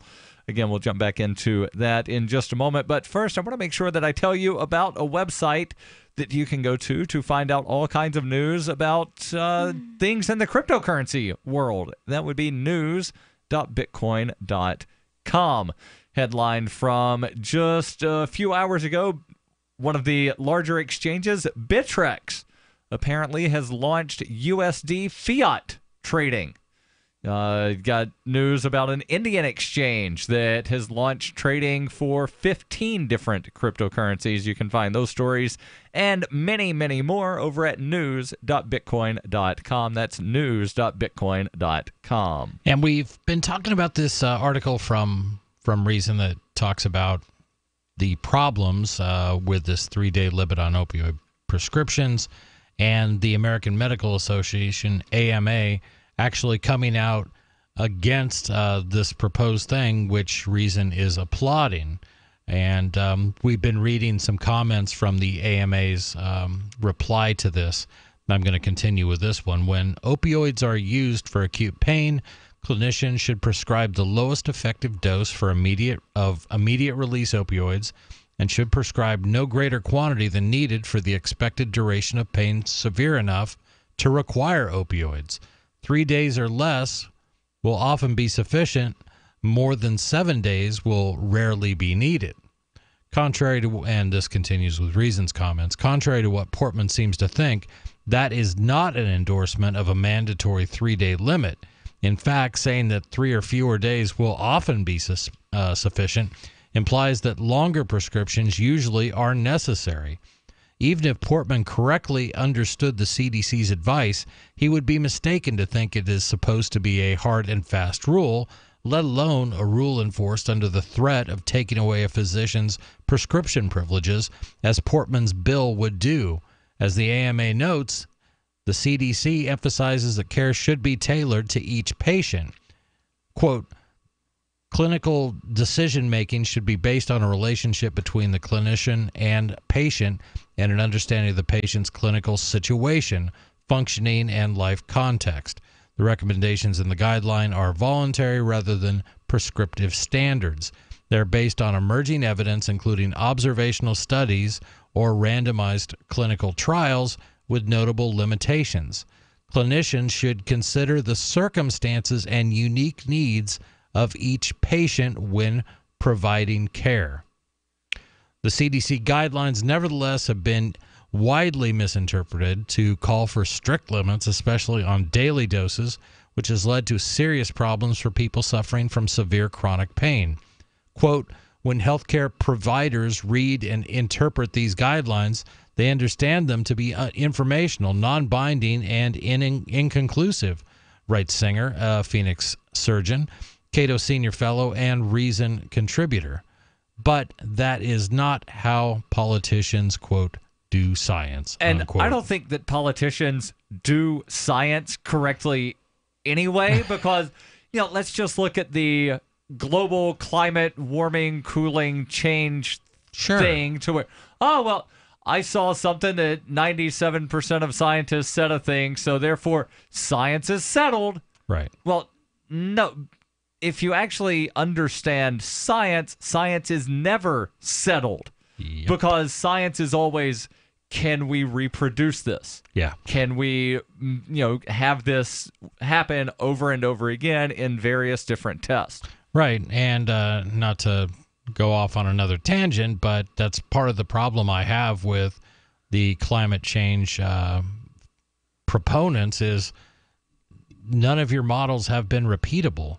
The only thing that's been shown is that the Earth tends to cool as opposed to heat up. And if we were to believe your models were absolutely correct, then we would need scuba gear to say hi to all our listeners in the San Francisco area. And do you know what my theory is? Go ahead. My theory is, because I see a lot of people, even though I consider myself more conservative, one thing that annoys me with really hardcore conservatives are the ones that completely write off the global warming concept just because they think the whole thing is just completely made up and they've never actually looked into it. To the science. And to the science, yeah. Mm-hmm. So I try to be as pragmatic as possible and to keep my mind open to new things. And so one of my theories is that global warming could potentially be kind of like body regulating its own temperature. Mm-hmm. So how we maintain a certain temperature of 98.6. That's what your right. standard body temperature should be. So if it gets too warm or if it gets too cold, that's your body getting sick. Right. So my theory is that I think what science is trying to do is say that, hey, this is where we want the Earth's core temperature to be. Mm-hmm. If it goes a little too much this way or a little too much this way, bad things can happen, which I totally believe is in the realm of possibilities. And I think scientists try to study, the temperature of the Earth and the atmosphere and the different ozone layers, the same way doctors try to, understand the human body and why it is the way it is. So I don't think it's necessarily smart to completely write off science or write off global warming as an issue, mm-hmm. which I see a lot of people do. It just seems like some people are so torn. Either you believe it in 100% or you don't 100%. And there's just not so many people in the middle. I'll be the first person to admit I don't know it. And, and you bring up a great point because we all know what the correct temperature of the Earth is. We were taught that in school, right? It is? I forget. I don't know. Come on. Correct temperature of the Earth? Anyone? There isn't one.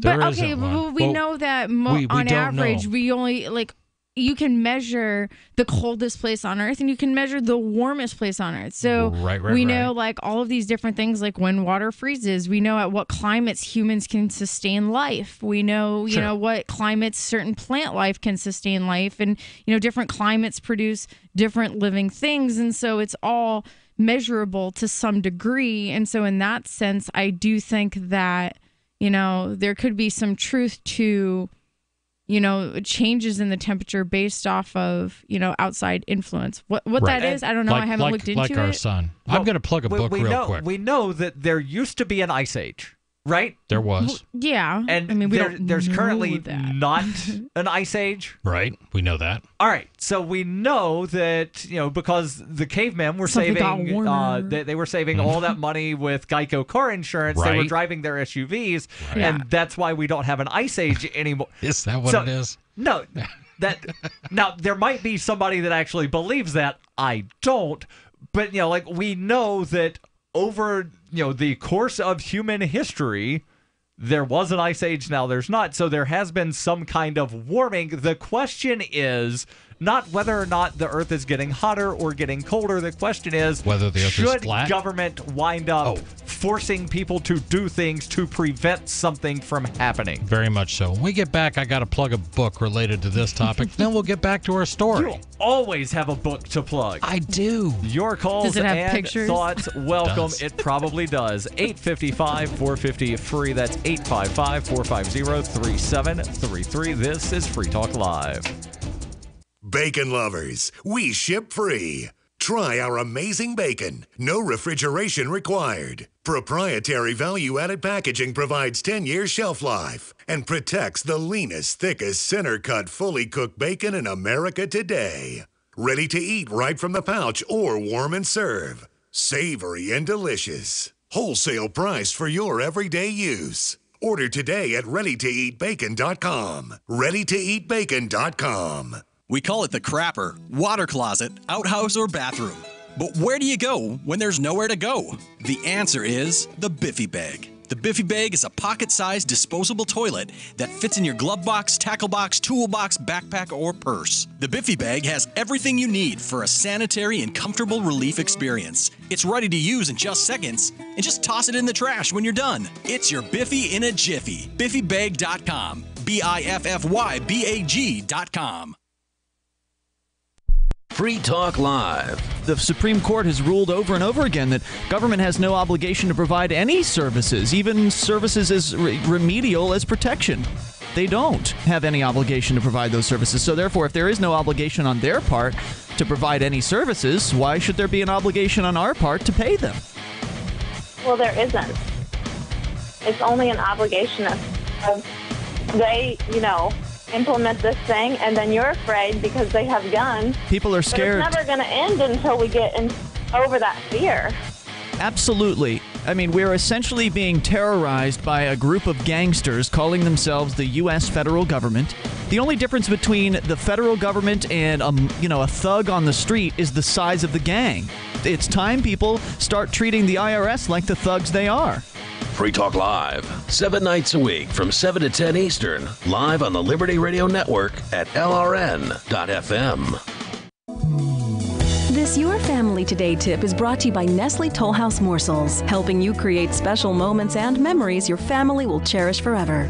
Visit us at tollhouse.com. You may bake for birthdays and holidays, but why stop there? Sweeten up the rest of the year by designating monthly dessert days. Treat your family to one of their favorites or surprise them with something new. Either way, you'll create a tradition everyone will love. For more tips like these, visit us at parenthood.com/yourfamilytoday.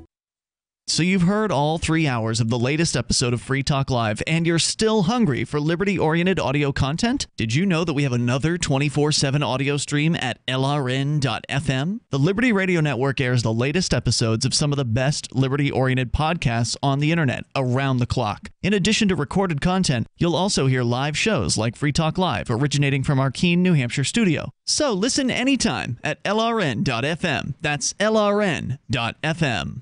Is spreading the message of liberty, cryptocurrency, and peace around the globe worth $2 per month to you? As you may already know, in addition to our internet feed, LRN.FM broadcasts on free-to-air satellite across North and Central America, as well as Sub-Saharan Africa. And we've been available on satellite for free 24/7 since 2010.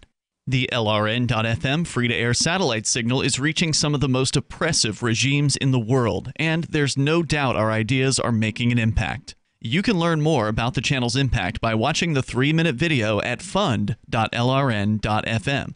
If you'd like to help free minds globally with our ideas of liberty, cryptocurrency, and peace, you can donate as little as $2 per month via fund.lrn.fm. You can help us continue and expand our satellite broadcast to multiple continents. Visit fund.lrn.fm today, and thank you for your help. Don't forget to share the link on social media. That's fund.lrn.fm.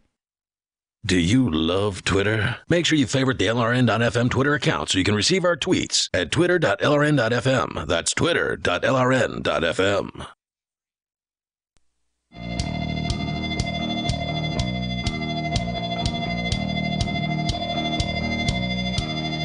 This is Free Talk Live. 855-450-FREE. That's 855-450-3733. In studio tonight, it's Darryl. And Heather. And Chris. And want to invite you to head over to victimlesscrimespree.com. That's where you can go watch for free, absolutely free. You can watch Derek J's Victimless Crime Spree, or if you want a lot of bonus footage, you can buy a limited edition DVD that has not only the movie, but also the director's cut, and I think there's like 2 different commentary tracks, plus a lot of bonus footage. Victimlesscrimespree.com. So it's Darryl, Heather, Chris, and we're talking about the AMA. And we actually got diverted from talking about this proposal to by global warming. Senator Rob Portman from Ohio. I don't even know how we got there, but we did. It's Thursday. Tangents. We just follow tangents. We're like dogs chasing bones when tangents get thrown out Or as I like to say, it's kind of like the trolley meme thing, to where we just keep pulling the lever and going off on other things, and ultimately somebody pulls the right lever and we get back onto the correct thing. Well, that's usually you, Darryl, because you are the showrunner here. Yeah, I love trolley problem memes. So speaking of, hold on, it the Aussie song? We're going off the rails on a crazy train. So speaking of trolley problem memes, and Chris, we'll let you finish talking about global warming, but what is your favorite trolley problem? I don't have one, Darryl. I don't follow memes closely enough to. So I get the idea of the trolley problem is the trolley is going down, it splits, and there is, say, 6 people on one side and 1 person on the other. Which way do you go? So my favorite is you're standing by the trolley lever. Okay. And if you pull the lever, Harambe survives, but the spirit of Harambe dies. Or you could do nothing and Harambe dies, but the spirit of Harambe lives on forever. Interesting. So what do you care about more, Harambe or the spirit of Harambe? 855-450-FREE. You say Harambe. Harambe. That's the name of the gorilla that wound up getting shot. Harambe. I like Harambe. I'm kind of in the middle. He sounds Harambe. like he's talking about his Harambe. bae. His bae. Harambe Bay. Harambe, you're my bae. Yeah, his bae. 855-450-FREE. That's 855-450-3733. Tell us your favorite Harambe stories, or let's talk about global warming. So, Chris, apparently you've written a book on the subject, or you read a book, or you looked at a book. I was going to do a little... You went to the bookstore one time. I was going to talk about a book, and I would encourage anybody who has an interest, one side or the other, on climate change and global warming to check this one out. It's not only a book, it's by the author is Bjorn Lomborg, Lomberg. He calls himself the skeptical environmentalist. He does believe that there is a human impact on our climate and that our actions have helped cause climate change.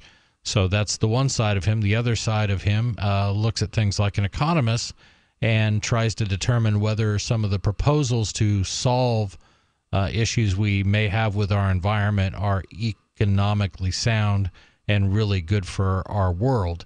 And but it's really interesting. So that's the book, Cool It. And it was also done into a documentary several years back. I know you can still find the free documentary on the web archive.org. And what was the name of that book one more time? Cool It. Cool It. Yep. By Bjorn Lomborg. It's one of the names I just try to keep at the top of my head in case I ever need to spout it out. Yeah. It's good stuff. Yeah, so let's continue back talking to the about... AMA. No. Before we get back to the AMA, where this Bjork Lomberg guy said that... Bjorn, I don't know why I keep wanting to say Bjork. Bjork's Bjork, and she's the national treasure of Iceland, so how would you not want to talk about her? But Bjorn Lomberg... and every time I hear that, I keep thinking about Office Space, the annoying boss, Lomberg. If you could just go ahead and not heat up the planet, that would be great. Right. No, so there is proof, or I don't want to say necessarily proof, but there's definitely evidence that humans have affected environments and climates on the micro level. Sure. And one of the things that I like pointing out is Lake Mead. BP oil spill. Right. Lake Mead's a great example. And what was that? So Lake Mead, you've heard of the Hoover Dam? Okay, yeah. So Lake Mead is the lake that was formed when the Hoover Dam was built. Mm-hmm. And it holds a lot of water. And much like the Social Security lockbox from the 1990s, they realized, wait a second, there's a lot of water here. We can do something with it. The Social Security lockbox, Heather, you might be too young to remember that. There was a lot of money in the Social Security fund. And then some politician said, we can do a lot of stuff with that. And so they started siphoning off from it. Same thing, Lake Mead, they started pulling water. Oh, let's divert a bunch of water to these golfers in the middle of the desert in California so that they can build this city called Palm Springs. Right. And then they got surprised when the level of the lake went down, and they showed the pictures of the level of the lake as some kind of, rationale or proof that the world is getting too hot and, there's not enough water in it. No, you kept pouring things out of the lake. Right. And this is your fault. And when we do projects like that, and irrigation's another great example, because irrigation is the idea that we divert water from one area to use it somewhere else that's useful for us. Well, what happens is yes, those areas that you're moving it to become very, very green, but then areas where it used to go can suffer drought conditions and things like that. So on the micro level, you're absolutely right. The question is whether some of the things that we do, like increase the output of CO2 globally, are having an effect on the global climate. And I will posit a couple things here. Number one, that the levels of CO2 have continued to go up. They are going up faster than Al Gore predicted back in 99, 2000, or whenever An Inconvenient Truth came out. Used to be the next president of the United States. After inventing the internet. So after that, these levels continue to go up. But globally, when we look at the the satellite readings of temperature globally, because we can't really trust land-based systems, the temperatures remain pretty flat. So it didn't really work out the way that you would have thought it would have. And that to me is a real problem with the, quote, settled science. Right, and that's how we wound up getting on the climate change, is because this article from Reason was talking about some of the settled science from some guy's interpretation of what the CDC said. Right. And that story continues. Unfortunately, the evidence suggesting... So before we continue, because it's been a while since we talked about it... That's a good point. I should recap very briefly this article from Reason. Yeah. Who's making what proposal and what's the proposal? Yep. The proposal is from Senator Rob Portman of Ohio, a Republican, to limit all new prescriptions for new patients of opiates to no more than 3 days. And the American Medical Association, and Reason states rightfully, has come out against those. And we've read some of the comments from the AMA, which clearly say that that Senator Portman is not really understanding what the CDC is saying when it refers to these. And the story continues. Unfortunately, the evidence suggests that many healthcare providers have joined politicians in misinterpreting the CDC guidelines. Otherwise, chronic pain patients who have been doing very well on opioids for years would not suddenly find their doses arbitrarily slashed leaving them bedridden and in some cases suicidal. The CDC itself bears a lot of responsibility for those outcomes because the dose numbers it settled on do not have a firm scientific basis, but are implemented presently as the outer limits of sound medicine. More on this, plus your calls and thoughts. Welcome, 855-450-FREE. That's 855-450-3733. Does your dog itch, scratch, stink, or shed like crazy? Come to Dynavite for help. Order a 90-day supply of Dynavite. Dynavite for life. Pick up 2 tubes of Doggo Suds. Get the 3rd tube free. Peppermint, tea tree, lavender, Doggo Sud shampoo. Made with all-natural coconut, jojoba, aloe. Great for healthy skin and soft, shiny coats. But no itchy, harsh chemicals. Lather up, rinse away. Try Doggo Suds. Buy 2, get 1 free. At Dynavite.com. DINOVITE.com. We call it the crapper, water closet, outhouse, or bathroom. But where do you go when there's nowhere to go? The answer is the Biffy Bag. The Biffy Bag is a pocket-sized disposable toilet that fits in your glove box, tackle box, toolbox, backpack, or purse. The Biffy Bag has everything you need for a sanitary and comfortable relief experience. It's ready to use in just seconds, and just toss it in the trash when you're done. It's your Biffy in a jiffy. BiffyBag.com. BiffyBag.com. Get the ultimate knife at an ultimate price. The Fox Karambit knife. Finally available in the U.S. The Fox Karambit knife opens with one hand, faster than you can pull a handgun. For utility, for defense, and for way less than other knives of this caliber. Go to theultimateknife.com. Truly the best knife you will ever own, and only available at theultimateknife.com. Use promo code radio at checkout for free shipping. Get the ultimate knife at the ultimate price at theultimateknife.com.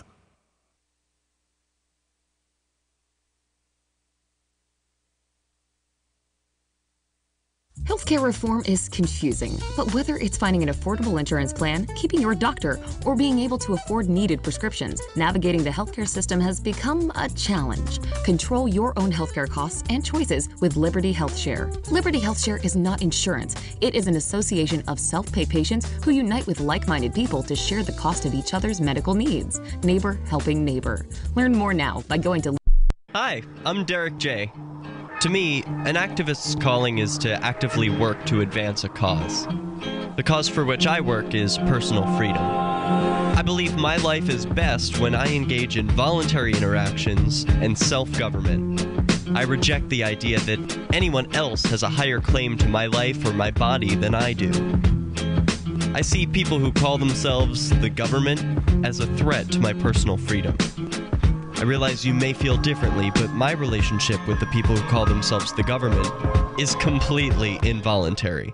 If Starbucks used some of its money to drop bombs, I wouldn't shop there. So why would I support the American empire? The empire does not require my consent. Derek J's Victimless Crime Spree. Watch it for free and order the Director's Cut DVD at victimlesscrimespree.com. That's victimlesscrimespree.com.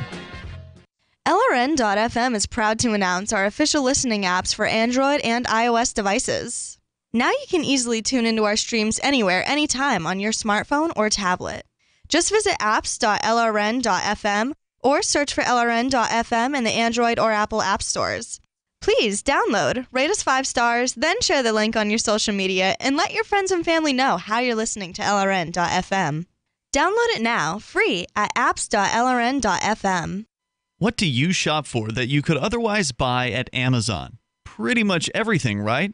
Amazon has competitive pricing and they deliver, and that's a big plus. If you could plan ahead in your shopping, would you be interested in saving up to 33%? There's a catch. You have to do your shopping in Bitcoin. But imagine those savings. It's like a huge raise. All you have to do is go to saveatpurse.com. We've saved thousands, and you can too. Plan ahead and save. Saveatpurse.com. You can put the Liberty Radio Network on the air in your area. Visit broadcast.lrn.fm to learn how. Broadcast.lrn.fm. This is Free Talk Live. 855-450-FREE. That's 855-450-3733. We'll get back into the article here from Reason.com about some senator guy from Ohio and his ridiculous attempt to legislate drug companies, specifically physicians who prescribe opioids. And Chris, you've got more from that article. We'll get into that in just a moment. But first, I want to tell you about a home security system, one that allows you to wind up checking in on your house if you're away. Let's say you're at work or on vacation. Well, you can check in on these security cameras, wireless security cameras, from your mobile device. Now, you can set this up a couple different ways to where either it's motion activated and you get notified whenever something moves in front of one of these easy to set up wireless cameras, or you can just take a look anytime you want to, again, from a smartphone or tablet or any other mobile device. The Blink security camera, there's no contracts, no subscriptions. And here's the deal. You get 3 Blink security cams for way less than what the other guys charge. And you get an extra 15% off when you go to blinkprotect.com/FTL, as in Free Talk Live. That's Blink Protect, all one word, blinkprotect.com/FTL. One more time, blinkprotect.com/FTL. And we've been talking about an article from Reason Magazine. This has to do with Senator Rob Portman of Ohio's proposal to limit prescriptions for new patients of opioids to a 3-day supply, and the American Medical Association's joining the side of most rational people and saying one size doesn't fit all. It doesn't work that way. And the story here continues. When it comes to acute pain treatment, however, Portman is clearly misreading what the CDC said, and he is far from alone in doing so. Since the guidelines were published in March 2016, legislatures in 18 states have limited the length of initial opioid prescriptions for acute pain, according to a tally by the National Conference of State Legislatures. 7 days is the most common limit. Only 2 states, Florida and Kentucky, have imposed a statutory 3-day limit for adult patients. Kentucky makes exceptions for major surgery and trauma, while Florida allows 7-day prescriptions, quote, if medical necessity based on provider professional judgment, unquote. So let's go back to what the CDC guideline says. And again, this is just a guideline. This is not a strict policy that the CDC is enforcing. The CDC is not saying if you violate this guideline, we take your ability to write prescriptions. The CDC guideline says 3-day or less will often be sufficient. More than 7 days will rarely be needed, which even that, you look and you read those words, the CDC admits there are times when more than 7 days is needed. Right. But this politician guy who read this and didn't really understand the words was like, oh, so 3 days. Okay. So the CDC said that. And the point is, if you read this in its entirety, what the CDC actually says on it, nowhere does it say the words shall, must, have to, under penalty of law. It says when opioids are used for acute pain, clinicians should prescribe the lowest effective dose of immediate release opioids and should prescribe no greater quantity than is needed. And that's common sense. That's what we look to doctors to do. Right. I want them to know what I'm feeling and how much of it I need. I definitely think, though, like, to play devil's advocate here, like, I definitely think there are a lot of doctors out there that pill mills become careless. They're profiting off of how many prescriptions they write, so they're over prescribing stuff. And at the end of the day, it's kind of like your own choice as a consumer to go to that doctor and to adhere to his actually, in not every case. Sometimes you're actually, if you don't listen to your doctor, you get in trouble with the law. That was a big thing, and you look at somebody if you disagree with the doctor's diagnosis and don't take your medication, they can kind of stick it to you in some states. Right, but if you remember Rush Limbaugh, who used to be number 1 on Talkers magazine. Yeah, he dropped down to number 2. Number 2 and Free Talk Live, now number 27. Moved up from 29, and that's in the heavy 100, so we are impotent. You're welcome, guys. But it is sort of a myth that those Kidding. things are still going on. They are in much less space, but the pill mill was a real thing, and that's when there were no harsh. And basically, what you have is we've gone the other direction because a few bad doctors prescribe too many opioids. Then you have people like Senator Rob Portman, who's coming down saying, no doctor can now prescribe more than 3 days, even though the American Medical Association says that's ridiculous. Look at the doctors pumping young kids in school up with pills these days. Or you're talking about psychiatrists. Yeah, doctors too, not just psychiatrists. Oh, I had a family those are the care ones that- pediatrician that like saw my whole family as a kid, and like, you know, I started kindergarten when I was 4 because I was like developmentally ahead of kids my age. And come, you know, first grade, they wanted me to skip first grade and go right into second grade at the age of 6. And my mother was like, oh, she's already the youngest one in her class. Like, I don't want her to be influenced by much older children later in life. And so she said no. So what ended up happening was I learned faster than the school curriculum taught. Right, but you're And so talking about I- children No, but I'm getting saying- too many pills. Exactly. And so this is where I use my experience as a, you know, point of view is that when I started getting bored in the classroom because I wasn't being challenged enough. They put you on opioids? They started saying, oh, you got ADHD, you've got this, you've got that. There we go. Right. They put me on Ritalin when I was like in kindergarten, I guess. And my mom said it made me like, she's like, literally, Heather, you like sat in a closet one day and I found you like curled up crying. And it's like, it's Did sad. they ever put you on Adderall? But that never, like, I never acted like that. And all of a How about sudden they put Adderall? me on.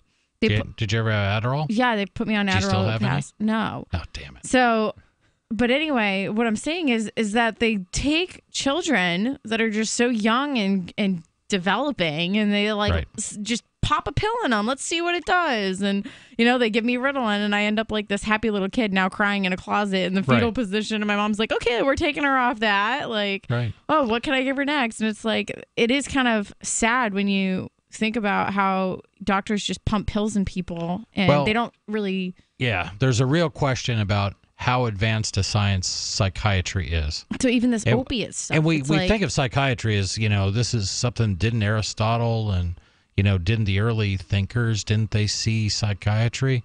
No, psychiatry is pretty much a 20th century creation. Right. And that's it. And the idea that we understand the mind and the brain well enough to adjust levels of chemicals in it to create desired results, which is all the stuff you were talking about. A lot of that's what it was for.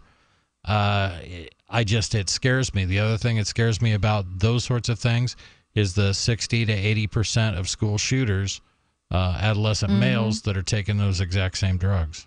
Yeah. So it's I agree with you that there's a problem with overprescribing to children. It's just even the opiates too, though. You know what I mean? Yeah. Your calls and thoughts welcome. 855-450-FREE. That's 855-450-3733. Is there anything else on this story, Chris? No, I think we've kind of covered it. And, you know, Reason's point of view hasn't changed. It's that, you know, politicians need to stick to what they know as soon as we can figure out what that is. And that the AMA was just in coming out and saying, no, this is not the right approach to take to the CDC recommendations. And again, it's just a complete misinterpretation of the CDC's guidelines. And this article, I don't remember if you read this last paragraph or not, but it says even 7 days, which is the quote-unquote upper limit mentioned specifically in that CDC guideline. Right. But again, it's not the definitive nobody should ever, but even 7 days would be too short for post-surgical patients. Yeah. And you mentioned some of the, without going into details, some of the newer regulations that have jumped up. Some of, what is it, like the pain management something to where if somebody has chronic pains, they have to every so often keep going back to the doctor and have new consultations and all this other stuff. Which is increasing medical costs, and it's not, you know, it's questionable. And basically now you have doctors that are the opposite. They're terrified to prescribe opioids to people that could really use them, that will really help them. Your calls and thoughts welcome. 855-450-FREE. That's 855-450-3733. Your calls and thoughts welcome about whatever is on your mind. This is Free Talk Live. Hi, I'm Dr. Bill Deagle, MD, AAEM, ACAM, A4M of NutriMedical.com, and a consultant providing email advice free on advanced protocols for your optimized wellness and advanced technologies to heal and regenerate you. You can contact us at NutriMedical.com, that's NutriMedical.com, or 888-212-8871. You get free email starter protocols of our top medical-grade nutraceuticals, initial testing, and recommendations for your own primary doctor to do, as well as recommendations to give you an idea of a consultation and a full protocol to try to help you regenerate your tissues, heal naturally without the use of toxic polypharmacy. I can send test kits to you as well anywhere in the world and provide you recommendations to referral of specialty clinics worldwide. So contact me, Dr. Bill Deagle, at NutriMedical.com. That's NutriMedical.com, or 888-212-8871. Looking for a great real estate investment? Consider New Hampshire, which is ground zero for the Liberty Movement. Your first call should be to Mark Worden from Porcupine Real Estate. He's more than just a real estate agent. He's your New Hampshire concierge. Where are the best places to live? Do you want farm, city, the burbs, or forest? Do you want a duplex or multifamily building so that renters pay your mortgage? There are homes in all price ranges in New Hampshire, and Mark can help with financing too. Invest in Liberty and property. Mark Worden can help. PorcupineRealEstate.com. There are lots of ways to listen to Free Talk Live. Our podcast has been around since podcasts began, and now the FTL feed is loaded with content besides our full show archives. Did you know that we make it easy for you to customize your podcast subscriptions? We have different feeds, one that includes only our full shows, one with just the Daily Digest, and one with just the Edgington Post. You decide what you listen to. It's quick and easy to customize your feeds at feeds.freetalklive.com. That's feeds.freetalklive.com. You're listening to the live edition of Free Talk Live. Hour number 3 is next after the news here on the Liberty Radio Network at LRN.FM. From Keene in the Shire, the Liberty Media capital of the world, this is Darryl W. Perry, host of FPP Radio News for Thursday, May 31st, 2018. Silver is trading at $16.50 per ounce. Gold is valued at $1,302 per ounce. Zencash is trading at $30, and the average price of Bitcoin is $7,569. Antiwar.com reports U.S. Commander General John Nicholson reported on Wednesday that a group of militants who attacked the Afghan Interior Ministry in downtown Kabul were actually wearing U.S. Army uniforms and driving a Humvee in an attempt to bypass checkpoints. This might well have worked, except that this was actually an old Army uniform pattern, a fact which was noticed by the checkpoint guards. This led to a skirmish, and one of the attackers used an explosive vest in the attack. All 8 attackers were killed, while 1 Afghan soldier was killed and several were wounded. The use of captured U.S. uniforms is a long-standing tactic of militant groups in nations like Afghanistan, where long-term U.S. military presence means a lot of such gear is available. 17 years of U.S. presence in Afghanistan means multiple generations of camouflage have been used there. General Nicholson expressed concern that Afghan troops seeing people wearing U.S. uniforms and driving a U.S. vehicle might hesitate, but that immediate engagement was exactly what the Afghan forces were supposed to do. For over 40 years, Robertson Roberts Brokerage has been a trusted source for buying and selling precious metals like gold and silver. And as a Bitcoin-preferred business, Robertson Roberts Brokerage has removed the minimum purchase amount for all orders paid in the digital currency. Call Robertson Roberts Brokerage today for knowledgeable advice on buying and selling precious metals and a forward-thinking approach to new technologies. 800-874-9760 or visit online at rrbi.co. UPI reports President Donald Trump signed controversial legislation on Wednesday that allows terminally ill patients to bypass federal regulations in seeking experimental treatment. The Right to Try legislation allows patients with life-threatening conditions to obtain medication that has not yet been approved by the U.S. Food and Drug Administration. It allows patients to ask pharmaceutical companies for medication that has passed Phase 1 of FDA approval but is still undergoing testing. The law stipulates that patients must have exhausted other options, and the pharmaceutical companies are under no obligation obligation to actually provide the drugs. The Senate passed the bill last year, and it cleared the House last week. Critics say the law undermines the FDA's authority and can lead to patients taking harmful medications. The FDA already has an expedited program in which seriously ill patients can apply for access to experimental treatments. FDA Commissioner Scott Gottlieb said 99% of those requests are approved. After signing the legislation, Trump pointed out that patients had to travel to another country, another continent to seek treatment, adding that the United States has experimental treatments and products that have shown great promise and we weren't able to use them. Born into a devastating world and raised among the crowd, the Cloudwalker assumes a new identity and begins the unrelenting quest for truth. In this epic journey, he discovers dark secrets about aspects of his previous life that he once trusted. Through the Journal of the Cloudwalker, he shares both the traumatic hardships and the eternal beauties of his experiences. Fueled in the beginning by his unsettling thoughts and emotions, he learns how to find peace with everything he has woken up to. Dear Society by the Cloudwalker is available from Amazon.com and all major bookstores. Reuters reports molten rock from several lava-spewing fissures opened by Kilauea's volcano crept towards clusters of homes and vacation rentals on the eastern tip of Hawaii's Big Island on Wednesday as authorities ushered residents from the area as a precaution. Evacuation of the vacation land development and adjacent Kapoho community, rebuilt after a destructive eruption of Kilauea in 1960, came on the 28th day of what geologists rank as one of the biggest upheavals in a century from one of the world's most active volcanoes. Hawaii County Civil Defense Agency issued the advisory as lava flows picked up speed late on Tuesday and early on Wednesday and threatened to cut off a key traffic route into the seaside area of the far eastern flank of the volcano. On Tuesday, the lava stream crossed a larger east-west route, Highway 132, as it advanced towards Kapoho. A separate flow of red-hot molten rock was headed in the direction of the vacation land Hawaii community to the south. Civil defense officials also cited the problem of widespread communication outages in the area due to downed power and phone lines, reinforcing the decision to proceed with evacuation plans immediately rather than wait for a potential emergency. The new evacuees joined some 2,000 residents displaced due to lava flows and toxic sulfur dioxide gas emissions at the outset of the eruption nearly 4 weeks ago. More than 40 homes and other structures have been consumed by lava flows since then.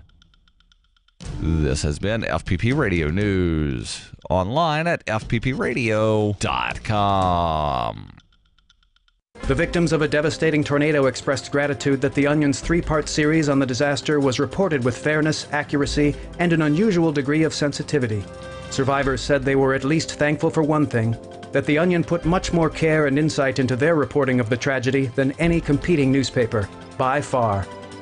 In economic news, a Pulitzer Prize would very much help certain newspapers increase their circulation, resulting in greater ad sales and more revenue to pay their tireless, hardworking reporters, all of whom have families at home to care for.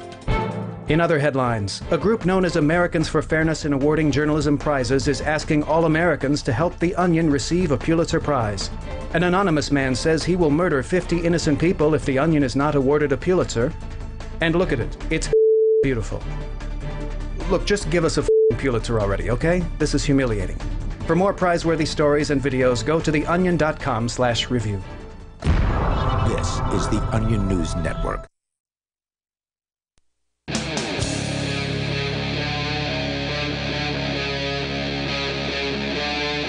Free Talk Live. This is Free Talk Live, kicking off our number 3. In studio, it's Darryl. And Heather. And Chris. And you can join us by dialing toll-free 855-450-FREE. That's 855-450-3733. Were you singing a song? No, I was like, I thought you just started humming some kind of tune, and I was curious why you were singing. I can name that tune in show tunes. 4 notes. Yeah, I already sang a little bit of Ozzy today. So I joined you with that. Yeah, we did. We had a duet. Yeah, Darryl, when are we going to start doing karaoke on the show? Yeah. Can you play some audio? We'll just sing along. That would be really entertaining for us, not for anyone listening. No, we are not going to do that. Although, mentioning karaoke, and we'll get into... We can get really into it. We'll get into this story. Don't make me mute you again. We'll get into the story from Fortune in just a second. But I was in Omaha last weekend, and Vermin Supreme, Star Child, and several other libertarians. I was not Never among heard them. of them. You've never heard of Starchild? Never heard of him. Starchild's a member of the Libertarian National Committee. He is political activist from San Francisco, all-around amazing human being. Vermin Supreme, the free pony guy, ran for president. No, I was joking. I was being sarcastic, Darryl. Okay. Well, there are some characters. At least Vermin keeps most of his clothes on. They went to a bar and did some karaoke, and apparently Vermin Supreme had the idea for a libertarian karaoke army of some sort, to where you start singing a song and then you just stop singing the song and speechify about, like, end the drug war. Clever. Yeah. So let's get into this article from Fortune about Donald Trump wanting to ban German luxury cars from the United States of America. Oh, no. Wait, but isn't Trump supposedly some Nazi supporter, like according to the liberal leftists and According stuff? to some. Well, they don't really. Why would he ban German cars, though? It doesn't make any sense, Chris. Because he's a nationalist. Well, only luxury cars, that doesn't. The Volkswagen, I guess, is okay. The people's car. The people's car. But the German. The Germans. President Donald Trump, this from Fortune, President Donald Trump is hoping to effectively ban sales of Mercedes-Benz, Audi, and other German cars, according to a report from a German magazine. A report in Wirtschaftswoche. Oh, I read that. That was good, Darryl. I hope I'm pronouncing that correctly. I don't think you, like, if you just do talked a lot a loogie. Yeah, if you make sounds you like enough that. Spit in the back more of your throat. phlegm. You get it. And I know that W's in Germany are pronounced like the letter V. That's why Kaiser Wilhelm, even though it's spelled almost like a weird bastardized version of William, it was Wilhelm. So this German magazine, and I did try pulling up the article, which is written in German, so I used Google Translate, and it translated the words into English, but the sentence structure was not necessarily a readable sentence structure. So we'll go with the Fortune article telling us what this other thing says. They cited an unnamed diplomatic source who says that Trump told French President Emmanuel Macron he would maintain his trade policy, quote, until no Mercedes models rolled on Fifth Avenue in New York. So he's banning them in New York on Fifth Avenue. The trade policy would seemingly affect any German automaker, though putting sales of Porsche and Volkswagen and its Audi luxury division at risk, as well as Daimler. Aren't So this they means that involved anybody- with Chrysler? Daimler Chrysler, yes. So this means anybody with a Mercedes isn't going to be able to get parts? Like, does this include, like, bans on imports and stuff for car parts? Like, what if you already have one? So if you already have one, if you like your Audi, you can keep it. But yeah, you might be able to get parts, but they won't necessarily be able to be quality GM parts made in Yugoslavia because Trump is wanting to push all of these heavy tariffs. Article here continues talking about the tariffs. Trump began pushing these tariffs as much as 25% on car imports about a week ago. U.S. Commerce Secretary Wilbur Ross said at the time, quote, there is evidence suggesting that for decades, imports from abroad have eroded our domestic auto industry. Trump himself hinted at the news before the announcement, implying the tariffs would result in more domestic jobs for automakers. Wow. He posted a tweet last week. There will be big news coming soon for our great American auto workers. After many decades of losing your jobs to other countries, you have waited long enough. Oh, geez. This is just insane. Okay, so there is no U.S. manufacturer that makes something that is exactly like a Mercedes-Benz. People buy a Mercedes-Benz because they value Mercedes-Benz. So just because you're restricting it here doesn't mean they're going to buy it there. They're probably going to be a huge market in used Mercedes-Benz, or some people, the people that can afford a $150,000, $200,000 Benz are going to buy it with the tariff anyway. Right. It's insane, and this is just one more illustration of how insane Trump is when it comes to the idea of free markets and trade.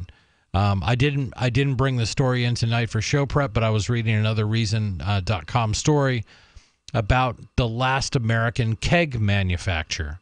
Mm-hmm. Yeah. There's one company left in America, it's close to Philadelphia, that makes beer kegs. And because of the tariffs that are going to go on for steel and aluminum, they have already had to reduce their workforce by a third. They've already had to increase their prices on kegs, and they're likely going to go out of business. And I'm curious here, when you were talking about the price of a Mercedes. Right. My brain jumped over to Bentley. Right. Which is, it's an amazing car. They are. I've driven one, and it's just the most wonderful thing. Like, it's like sitting on a cloud and driving. Oh, it's amazing. Right. I wonder if they would wind up being banned because of Trump's tariffs or whatever, because, well, Bentley is a subsidiary of Volkswagen, and it's made in England. Right. And I'm sorry, but who gets penalized when you implement tariffs and things like that? It's not the company, it's not the manufacturer, it's the consumer. Right. It's everybody listening right now.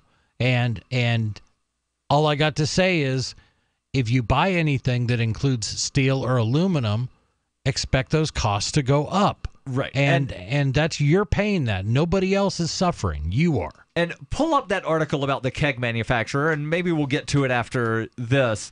The German news source that was being cited here by Fortune did not offer details about how Trump actually planned to block the sales. Germany, though, is the largest European exporter of cars to the United States. Trump has long held a hardline position towards German automakers. Last January, he underscored this in comments that appeared in the German magazine Bild. Trump said, "When you walk down Fifth Avenue, everybody has a Mercedes-Benz parked in front of his house."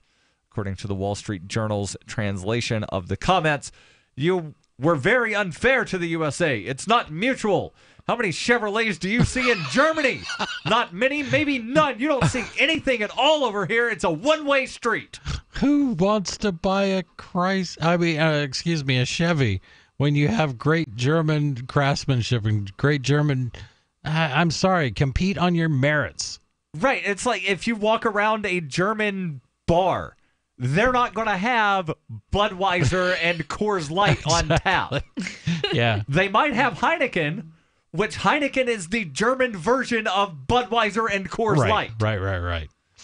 Oh, my gosh. Do you want me to pick up this story a little bit? Yeah. Wait, so what's the motivating factor behind him wanting to do the tariffs?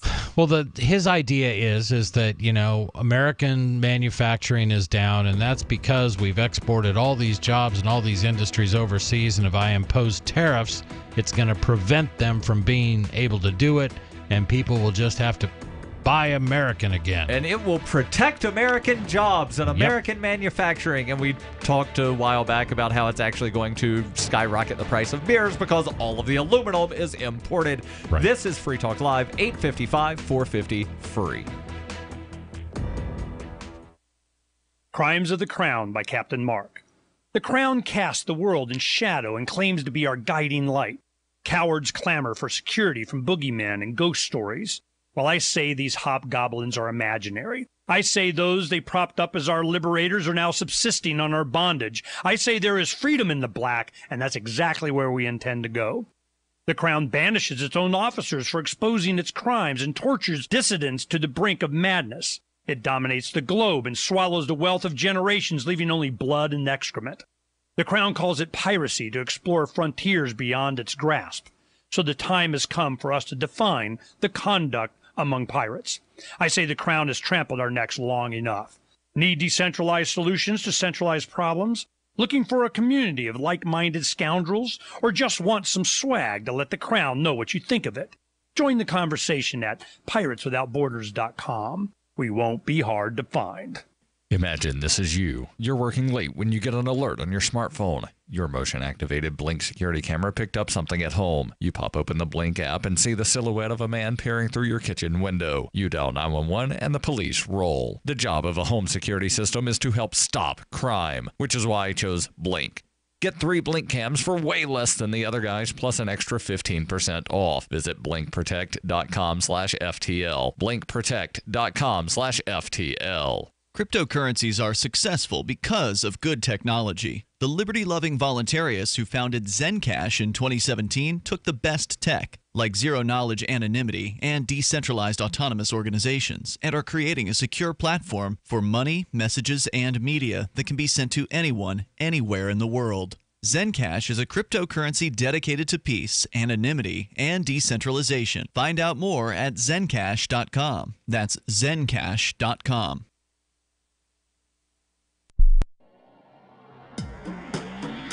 Free Press Publications is an independent, alternative media and publishing company founded in June 2009 with the mission of ensuring a free press for the freedom movement and is committed to spreading the message of peace, freedom, love, and liberty. FPP also gives new authors an avenue for publishing freedom-oriented material. FPP brings you daily news and commentary on the website fpp.cc, as well as a daily 5-minute newscast, FPP Radio News, and weekly news, views, and commentary in the FPP Freedom Minute and Peace, Love, Liberty Radio at fppradio.com, and the monthly newspaper FPP News at news.fpp.cc.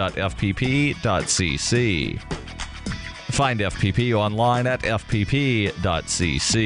That's fpp.cc, as in Creative Commons. LRN.FM now has a Discord. Discord is a free text and voice chat platform, and we now have our own server with a bunch of channels at discord.lrn.fm. You can join other listeners as they chat about various things during our live shows, or anytime, day or night. Discord software is available cross-platform, so you can have it on whatever device you want and take your chats anywhere. Join our Discord at discord.lrn.fm. That's discord.lrn.fm. Are you tired of governments murdering people around the world? Stop using their money. There is an alternative. Bitcoin is a stateless free market non-political currency. Bitcoin cannot be inflated or controlled by any government. By using their money, you are helping the state. Stop doing it. You have an incredible alternative available now. Learn it, use it, spread it. Get started with Bitcoin at bitcoin.com. That's bitcoin.com. Help get LRN.FM into more ears. Visit promote.lrn.fm for a free bumper sticker, flyers, banners, graphics, and more. Promote.lrn.fm.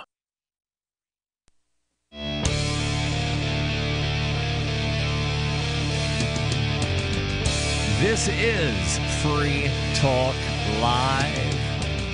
855-450-FREE. That's 855-450-3733. In studio, it's Darryl. And Heather. And Chris. And we've been talking about Donald Trump and his proposed tariffs. And according to a German media source citing an unnamed diplomat, that Trump wants to continue his trade policy until no Mercedes models roll on Fifth Avenue in New York.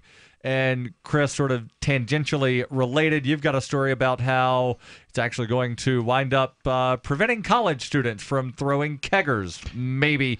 We'll get into it in just a second. Your calls and thoughts welcome. 855-450-FREE. But I want to tell you about something that isn't horrible, and that would be Zencash.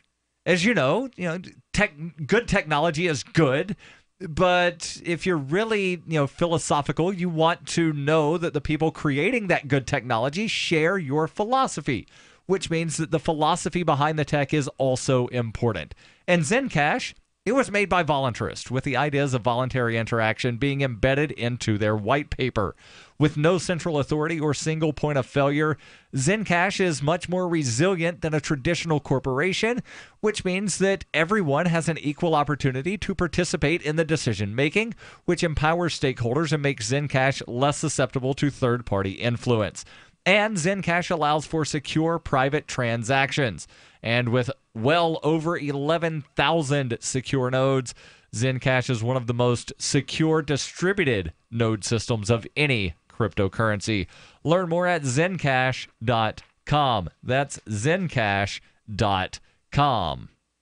Yeah, and this article, like Darryl says, comes to us from Reason. Title is Kick the Keg. Trump's tariffs might kill last American keg manufacturer.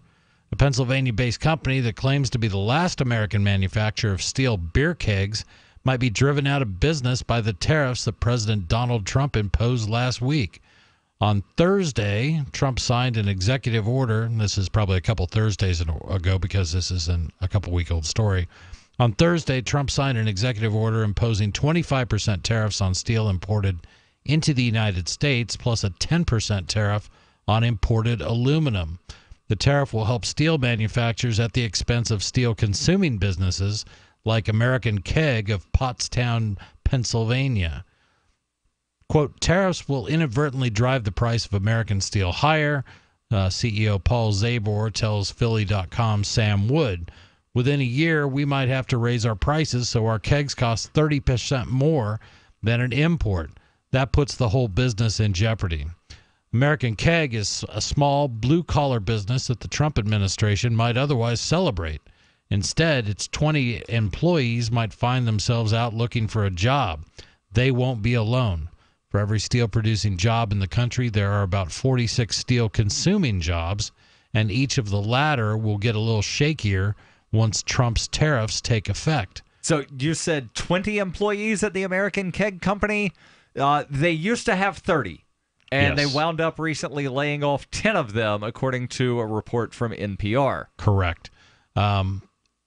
Well, obviously, like tariffs and stuff have existed in the past, so there's like plenty of years worth of like Data to look at. like cause Right. and effects relationships. Right. Can you give an example of like another tariff in the past that kind of like backfired as far as like, All of them. I'll give you a really good example. Honestly, yeah. The sugar tariffs. Yeah, that's a great one. And one of the things that if you go around and you look for soda made with real sugar, you're going to see that it's imported from Mexico because, well, it's just cheaper for the American manufacturers to wind up using high fructose corn syrup. And part of that is exacerbated by some of the subsidies put on the corn manufacturers. Right. We'll continue with this, but first to the phones, actually to the Discord, where we've got Christian Anarchist calling in. Christian Anarchist, are you there with us? I am. Hi, guys. What's on your mind? What's going on? Yeah, I wanted to talk about two things. We'll get to Ivanka Trump in a minute, but first, you guys were talking about prescription painkillers earlier and being Yes. in the medicine industry. I have a few words to say about that. Yeah, go ahead. And because my wife, when she makes prescriptions, writes prescriptions for pain meds, it's very, very difficult because they already hold the doctors to such a high standard, and they'll come and investigate you on anything. So if you write too many pain meds, the feds will come down, they'll investigate you, they'll shut you down. There's been a lot of doctors who've gotten into trouble with the FDA over giving people what they need, basically. Right. Try and get pain meds from your doctor. You're going to find that it's very, very difficult. And so this idea that doctors are writing way too many pain prescriptions, that may have been the case 15 years ago. That is not the case anymore. You can hardly get What it. state are you in? Mississippi. So I wonder if there's like a difference because I know in Massachusetts it's so incredibly easy to get prescribed painkillers. Like I know for a fact. Still? Especially through the other thing too is through like the VA and stuff like that. The thing is like the VA doesn't communicate with all the doctors of all its patients. So if you have somebody going to the VA getting put on painkillers, they can get it through another primary care doctor that's not through the VA. And the two entities don't communicate. So they get double prescribed the same amount. And I know this because it happened to a family member. So I know that stuff was pretty widespread, but is it really still going on? Because there have been new laws that were supposed to address these. Gene, can you It is not enlighten going us? on. The feds are down everybody's throats, and they have been for many years now. If we write prescription pain meds, in fact, my wife won't write prescription pain meds for new patients. If a new patient comes in, they've got horrible back pain or whatever, she will not write them a pain med. They have to go to the pain clinic. Now, the pain clinic is another scam that's going around, because now about the only doctors that'll write those pain meds are the pain clinics. And of course, you go there and it's an additional copay and it's an additional step you've got to go through in order to get medication that you need. There are a lot of patients suffering because they cannot get the pain meds that they need. Now, pain meds have a useful purpose. I've got a question for you, Gene, and I figured you might know since you're somewhat connected to the industry. I've heard people claim that sometimes people will wind up actually going to the animal doctor, a veterinarian, and say, oh, my dog has this or that, and get opioids prescribed for the animal, and then they wind up taking them. Do you know if that's actually happening? I would very much doubt that. Probably happened years ago, but I doubt it today. You go to your vet and see if you can get some pain meds. I kind of doubt it. I mean, I do see what you're saying, though. I feel bad for people that are legitimately in pain that want their medication, and it sucks that there's so many like drug addicts out there that like abuse medication and are just looking for that high that they like literally ruin it for people that actually need it. Or they inadvertently got addicted. Gene, hold the line. Yeah, but There's most more. are just Your selfish. calls and thoughts welcome. 855-450-FREE. That's 855-450-3733. This is Free Talk Live. Cancer categorizes over 100 diseases. Though we do not diagnose, treat, or cure cancer, GCN team is offering the Clemson University study where there was up to a 95% reduction in cancerous cells when exposed to a plant-derived mineral supplement. If you or a loved one are searching for answers to this horrifying disease, come to GCNteam.com or call 877-878-4203. We'll email you a copy for free. That's 877-878-4203. It's a no-brainer. A Big Berkey water filter is the one you need, period. You need a water filter that removes chlorine, fluoride, pharmaceuticals, BPA, and other endocrine disruptors, pesticides, bacteria, viruses, and much more, right? And does it all at only 2 cents per gallon. Get the original and most trusted name in gravity water filtration, Big Berkey. And now GCN listeners receive 5% off ceramic filter systems using code GCN. Call or click 1-877-99-BERKEY or BigBerkeyWaterFilters.com. That's 1-877-99-BERKEY. On Free Talk Live, we're bringing people to the ideas of liberty every day. From wrestling superstars like Glenn Jacobs. You guys really are having an impact, I believe. Like I said, a lot of where I am now is due to listening to Free Talk Live. You changed my mind on some very important issues years ago. To random people tuning in on the radio. I was kind of stuck in the left-right paradigm. I heard your show by chance on a Saturday night. From there, I went on, joined the Free State Project, and become an amplifier. So, I mean, that's really the reason why I amp is because I know that if it wasn't for you guys being on as many stations as you are, I never would have found the ideas of liberty. Your amp will directly change more lives by getting Free Talk Live in front of people looking for talk radio online and on the air.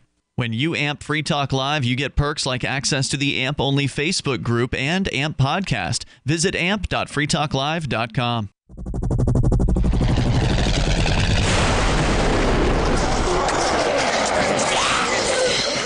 In Survivor Max 2, School Bites, Max must scavenge through a wasteland swarming with the undead. Desperate to find the medicine he needs, he discovers a community of survivors at his former school. Has he finally found the safe haven he's been looking for, or will he discover that school bites? Look for Survivor Max on Facebook, read reviews on Amazon, and read Chapter 1 at survivormax.com. The 3 most important things you can do for Free Talk Live are 1. Share 1 episode a week on Facebook or in some other social networking site. 2. Buy the things you buy online through shop.freetalklive.com. 3. Give $5 a month to the AMP program. It's my firm belief that Free Talk Live's AMP program is the best use of your charitable dollar among liberty-oriented organizations. Support all the organizations you love, but make sure you give $5 a month to AMP at amp.freetalklive.com. The Free State Project has reached its goal of 20,000 liberty lovers who've pledged to move to New Hampshire and get active to achieve liberty in our lifetime. Perhaps you're trying to figure out what part of New Hampshire should be your destination. If so, consider Keene. You'll find more than 150 reasons to move to Keene at move.freekeene.com. Keene is famous for its historic, publicity-generating activism, as well as being the liberty media capital of the world. It's home to freekeene.com, New Hampshire's destination for liberty activism, news, and opinion. For years, we've been compiling over 150 reasons to move to Keene at move.freekeene.com, where you'll learn about some of what's happening here and what makes Keene a great place to live. If you love liberty, you'll probably enjoy anywhere you end up in the Shire. But do your due diligence first. Please visit move.freekeene.com for the full list of over 150 reasons to move to Keene. That's move.freekeene.com. Some of our live shows are streamed in HD on Twitch. Please follow and share at twitch.lrn.fm. That's twitch.lrn.fm.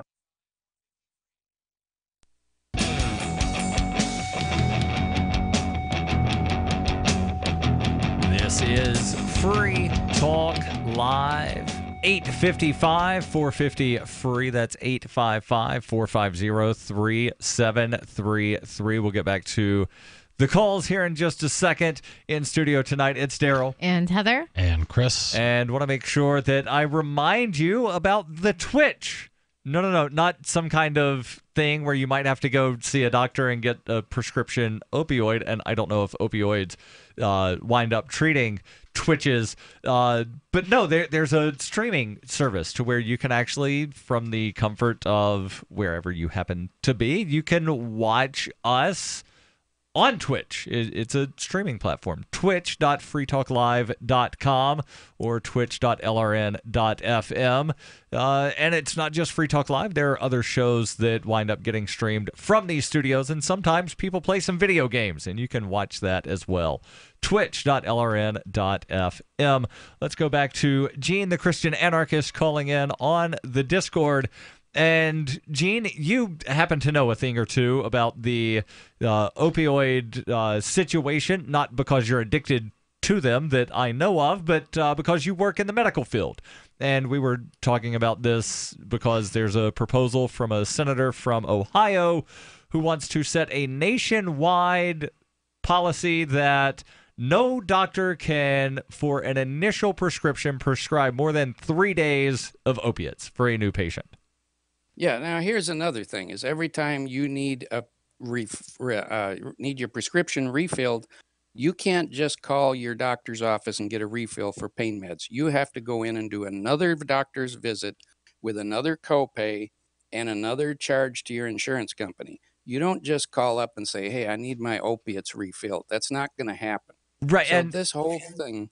It's been a while. Hold on, Gene. It's been a while since I've actually had prescription medication, but I seem to recall the last time I had some medication, it came with a couple of refills already on the initial prescription.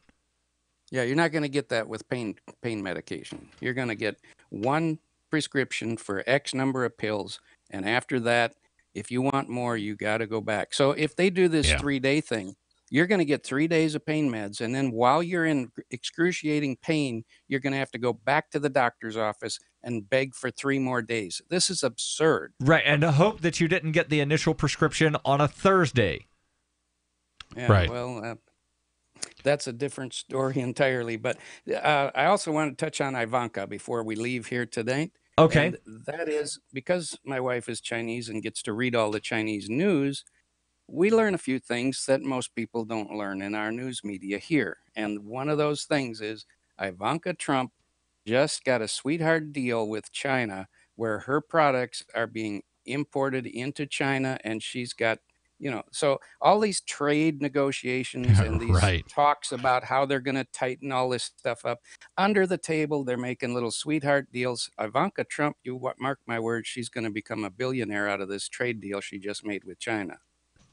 Yeah, she probably will be. And what is the product that she sells? She's got a list of, like 35 different things that she sells. They're all fast-tracked into China now, so they will be in all the malls in China. And being Ivanka Trump as a beautiful white lady, that's what the Chinese people love. They're going to buy her stuff like it's the best thing since sliced bread. Yeah, she was awarded 13 new trademarks in China right about the same time her father discovered a fresh passion for China's economic well-being. Right, but are we talking like clothes, handbags, perfume? Yes, things like that. That's usually Okay. what. Yeah. Fashion stuff. Yep. Okay. So yeah, it's does get reported somewhat in the news here. It's mostly, WAPO poking fun at it and stuff like that. So. Probably doesn't even design it either. It's just stamping her name on it. Right. And they're not poking fun at it in China. They're all looking forward. All the girls over there are just looking forward to buying those products in the mall, and she's going to be making a killing. Well, good for her. Well, but it ain't good. I mean, she didn't get it fair and square. It's an inside deal. It is, but honestly, she's selling stuff in China. How does that affect me? Well, it doesn't affect you. This is Exactly. just an example. Yeah. It's an example of how the people at the top keep the money within themselves. They make the connections and they make the sweetheart deals. And, you can't go make a deal like that. I mean, That's technically not you allowed. could. I'll bet I could. You could. You haven't seen my legs. I don't think you can because you're not related to the President of the United States of America. Well, Not yet. yeah, I mean, you you can always marry into say the family. Right. I mean, if there's a will, there's a way, man. I've been going to China for 25 years, and I will tell you that none of you or me will ever be able to make such a sweetheart deal in China. You have Is to that have a challenge? connections. Challenge accepted. Gene's destroying my dreams here. I know. If you don't have connections in China, you're not getting anywhere. Sorry. That's just the way the system works over All there. right. Gene, My thank you sister-in-law is for from the Japan, call. though, right? That's kind of close by. Maybe she knows some Chinese people. Are you saying Chinese people and Japanese people are They're pretty closer. much the same? They're closer. You do know they're two different countries, right? Yeah, but they're closer together geographically. Kind of like where I'm more likely to know Canadian and Mexican people than Japanese people are. Okay. I'm making a point.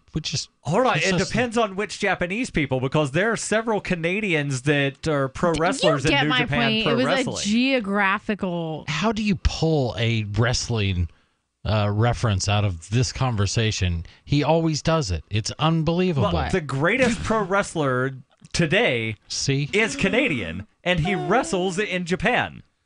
In other words, Kenny he's Omega. been scripted to be the world's greatest wrestler today. I'm not even gonna go there. Can we talk about what story were we talking about? We were talking about keggers. Wait. Let me go back for a minute. Because you're friends with, you guys are friends with Roger Ver. Yeah, he calls in the show. We or all know whatever. him, yes. Yeah. It didn't Bitcoin. He was one of the first Bitcoin pioneers, kind of. He was an early promoter of Bitcoin. He was an Bitcoin early adopter, was also and he in learned. China, right? So I'm sure he had some.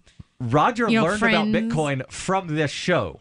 Yes. Okay, So Roger works closely with Jihan Wu, who runs Bitmain, and In China. So you see that we have connections we could potentially utilize to China, right? And we could be the next Ivanka. If I want, I could do a. I don't want to be the next to anything. I want to be the first Darryl. We could do a Bitcoin clothing line. I'm all for it. Right. So we're gonna start dressing Heather Crypto up and sell her to clothing. the Chinese as a crypto American girl. Oh, so will it be like a mail order bride thing, but in reverse? So we just send Heather to China, and then she there are a bunch of I shouldn't say single no. Chinese men Well, that would love to have an American girlfriend.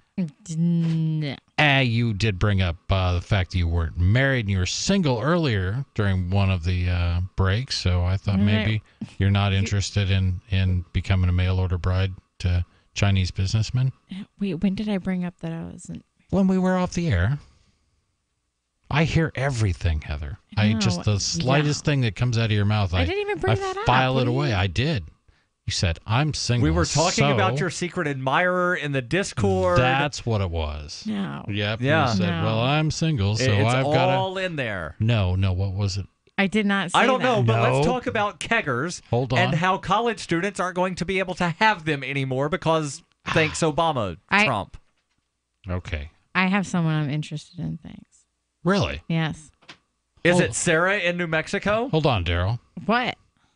Just tell us more. No, We're inquiring. It's I just have a- someone I'm interested in. So crazy stalkerish people. Sorry. It's Your just the SOL. three of us here. Go ahead, spill it. No. It's my just secret. the three of us in the room My plus secret. Sarah. Well, yeah. My secret for now. Let's go to Sarah calling in. Although technically from I am New single, I just have somebody I'm Mexico. interested in. Sarah, you're on Free Talk Live. Go ahead with your thoughts. A POI. You know what? I have a news that, I wasted my vote because I voted early last week, like 10 days ago. Right. And the Pat Davis, the gay city councilor, he dropped out of the race. No, I don't know him.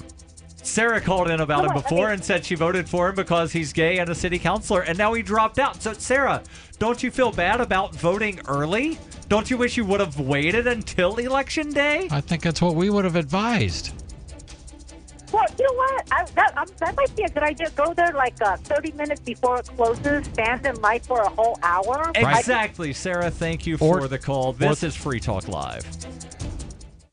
The Bitcoin.com wallet is a simple and powerful, full-featured wallet that allows you to send and receive Bitcoin Cash and Bitcoin Core with anyone, anywhere in the world. It supports both single and multi-signature wallets and is available in multiple languages. Use the Bitcoin.com wallet to buy, send, store, and receive both Bitcoin Cash and Bitcoin Core. Learn more at wallet.bitcoin.com. What's more profitable, running your business or doing bookkeeping? Doing your business, of course, but you want to keep your books so that you can maximize your tax savings, right? What if I told you that there's a person that's a bookkeeper, accountant, and law school graduate that's also a hardcore libertarian? My name is Melanie Johnson, and I hate the state. I will aggressively help you to minimize your tax exposure and maximize profits, all while staying within the law. Melanie's your best choice for your taxes and bookkeeping needs. Go to tax.freetalklive.com and check out our website, tax.freetalklive.com. I tried other brands, but I came back to my Sunshine. For the best hot or cold pain relief,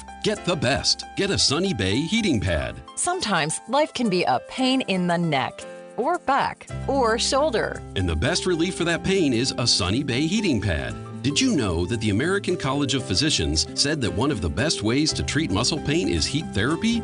Sunny Bay heating pads are handmade with high quality, can be used at home or at work, and have a lifetime 100% positive rating on both Amazon and Etsy. Why take another pill? Many people use our Sunny Bay heating pads alone and got rid of the neck pain. Long distance travel or long hours in front of a computer can take its toll on your body. Our homegrown small business tries to help people just like us. That's why we design and test our handmade products with great care before we introduce them to the public. You can easily find Sunny Bay heating pads on Amazon. Just go to Amazon.com and search for Sunny Bay heating pads.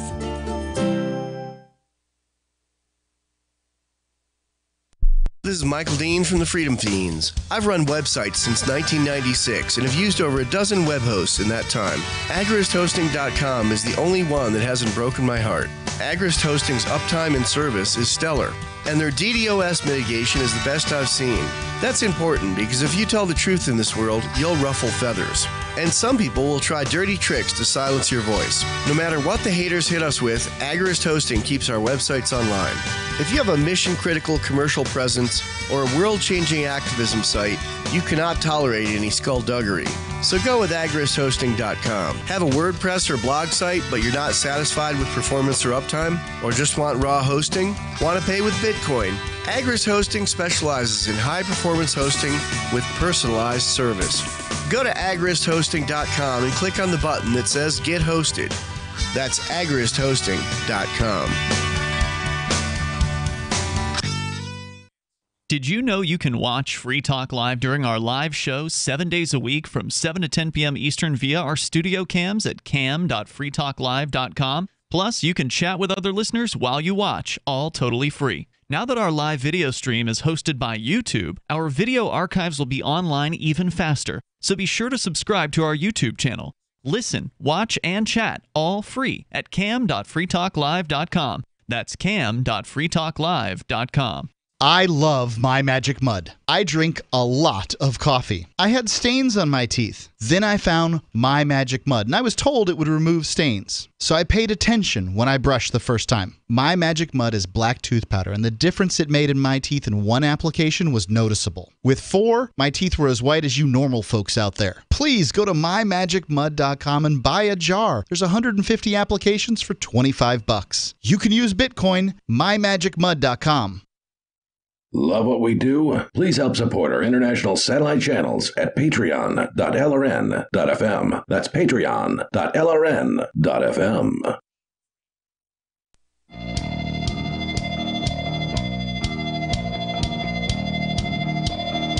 This is Free Talk Live. 855-450-FREE. That's 855-450-3733. Possibly time for you and your thoughts if you call in now in the closing moments of the show. And before we jump back into this article about the possibility of keggers being a thing of the past, I want to make sure that I tell you about what I'm going to be doing the first weekend of November. And that is running in the world's biggest, most popular marathon, the New York City Marathon, and I will be doing so as a member of Team Innocence Project. The Innocence Project was the first legal organization to systematically apply DNA testing to cases of wrongful conviction as a powerful tool to reveal innocence. So far this year, they have already helped 7 people get exonerated, and in total, they've helped well over 200 people get exonerated. And since DNA testing became a thing in 1989, there have been 356 exonerees through DNA testing alone in the United States who were wrongfully imprisoned for more than 4,875 years in total. And with your help, the Innocence Project can help even more people who have been wrongly convicted. And you can support the Innocence Project and help me secure my spot in the race by going to run.freetalklive.com. That's run.freetalklive.com. So before we go back to the story, I want to talk a little bit about the Innocence Project and how I came across it completely obscurely. Okay. We were sitting at home playing YouTube videos on the TV, maybe having an adult beverage or two, and Colleen at one point brought up, she's like, ooh, I know what I want to hear. Last Kiss by Pearl Jam. Okay. Do you know the song? Where, oh, where can I'm aware my of Pearl Jam. Be? It's an old song. Here we go with the karaoke. Exactly. I was trying to bring it back. Yeah. But Carpool karaoke with Chris. So I'm like scrolling through, and I find a video, and it pulls it up. It's a live version. And it turns out it's Eddie Vedder and the members of Pearl Jam with 4 or 5 members, people that were saved by the Innocence Project.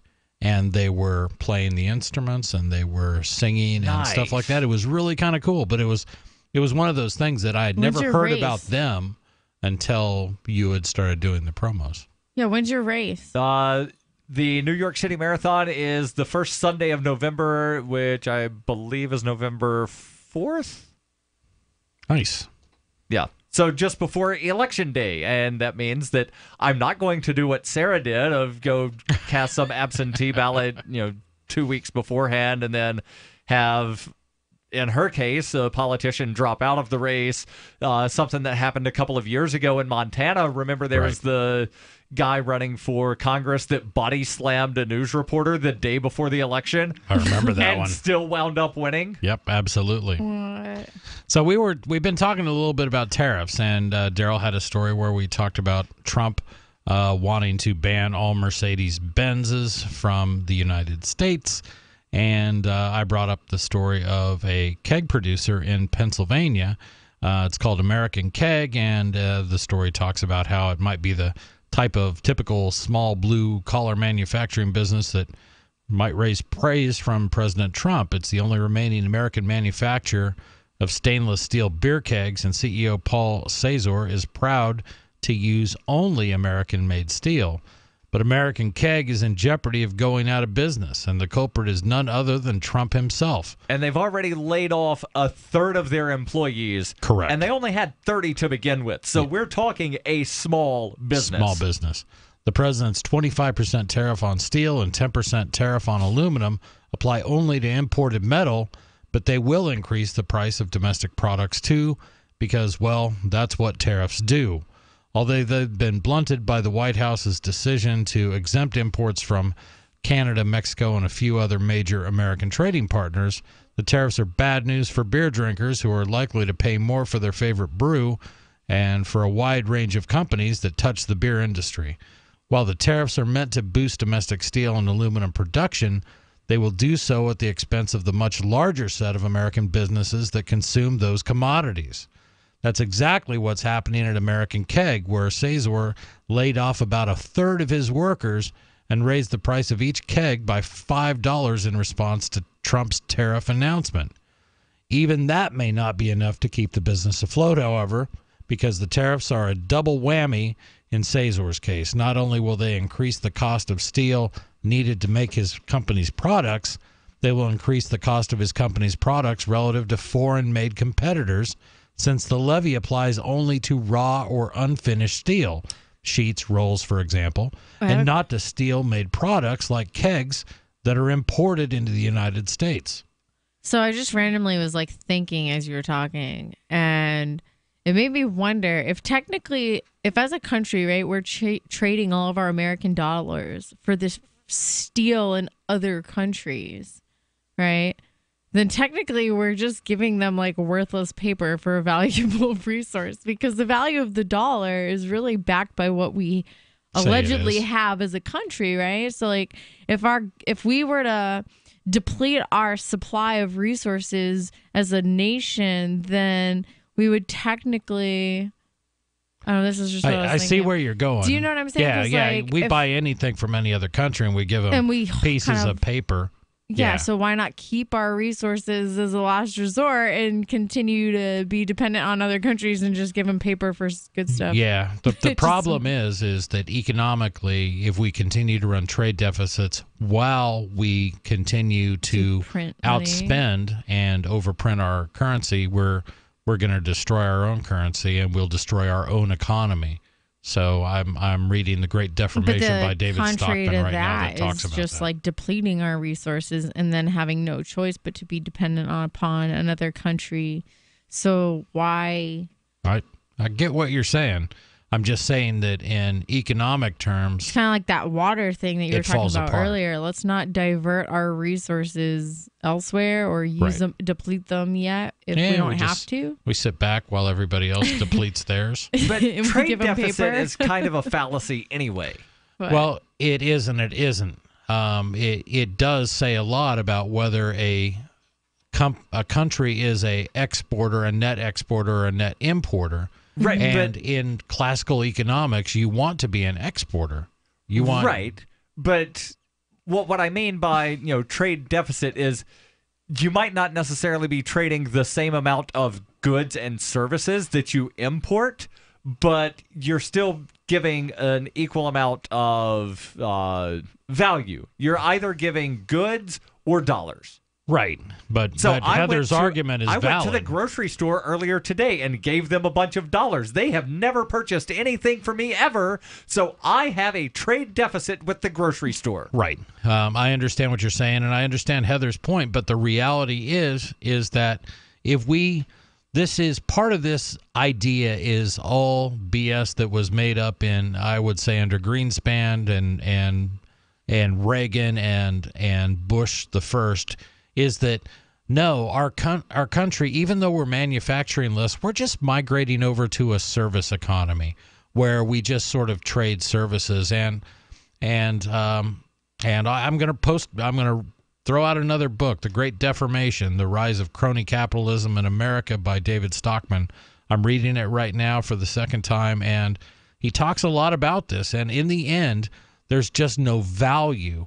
We say there's value because we assign it value, but until you can get hard goods, something you truly value for what you produce, otherwise we're just trading money around. We're just pushing it from one pile to another. Right, and I just want to be careful about using the term trade deficit because that seems to be a dog whistle towards nationalists of, see, we've got a trade deficit. That means we need to stop importing things, and we should only ever export. Here's a hint. If you never import things, then those people aren't going to buy your stuff. Correct. And every country, I mean, we recognize as mostly libertarians on this show that different people have different skills and different countries have different products that they're really good at producing. And it doesn't make any sense for the U.S. to try to manufacture something that the Chinese are very, very good at doing. It makes no sense. Right. And while on the one hand, and I'm going to sort of divert this a little bit more towards a progressive audience for a second, people like to talk about buy local. Right. It makes sense. Right. Until you take it to the logical conclusion of if you only buy from people that are in, like your town or county, right, then I'm sorry, but nobody in the United States outside of, like very small areas are going to have bananas or coffee and apples, citrus. Oh, you had me at coffee, Darryl. Yeah. So, just take things to their logical conclusion, and then you see they start to fall apart. Trade is good. It is. Especially when it's coffee. Coffee's disgusting, but we're out of time for tonight. We'll be back tomorrow, as we are every night of the week, and always online at freetalklive.com. Is spreading the message of liberty, cryptocurrency, and peace around the globe worth $2 per month to you? As you may already know, in addition to our internet feed, LRN.FM broadcasts on free-to-air satellite across North and Central America, as well as Sub-Saharan Africa. And we've been available on satellite for free 24/7 since 2010. The LRN.FM free-to-air satellite signal is reaching some of the most oppressive regimes in the world, and there's no doubt our ideas are making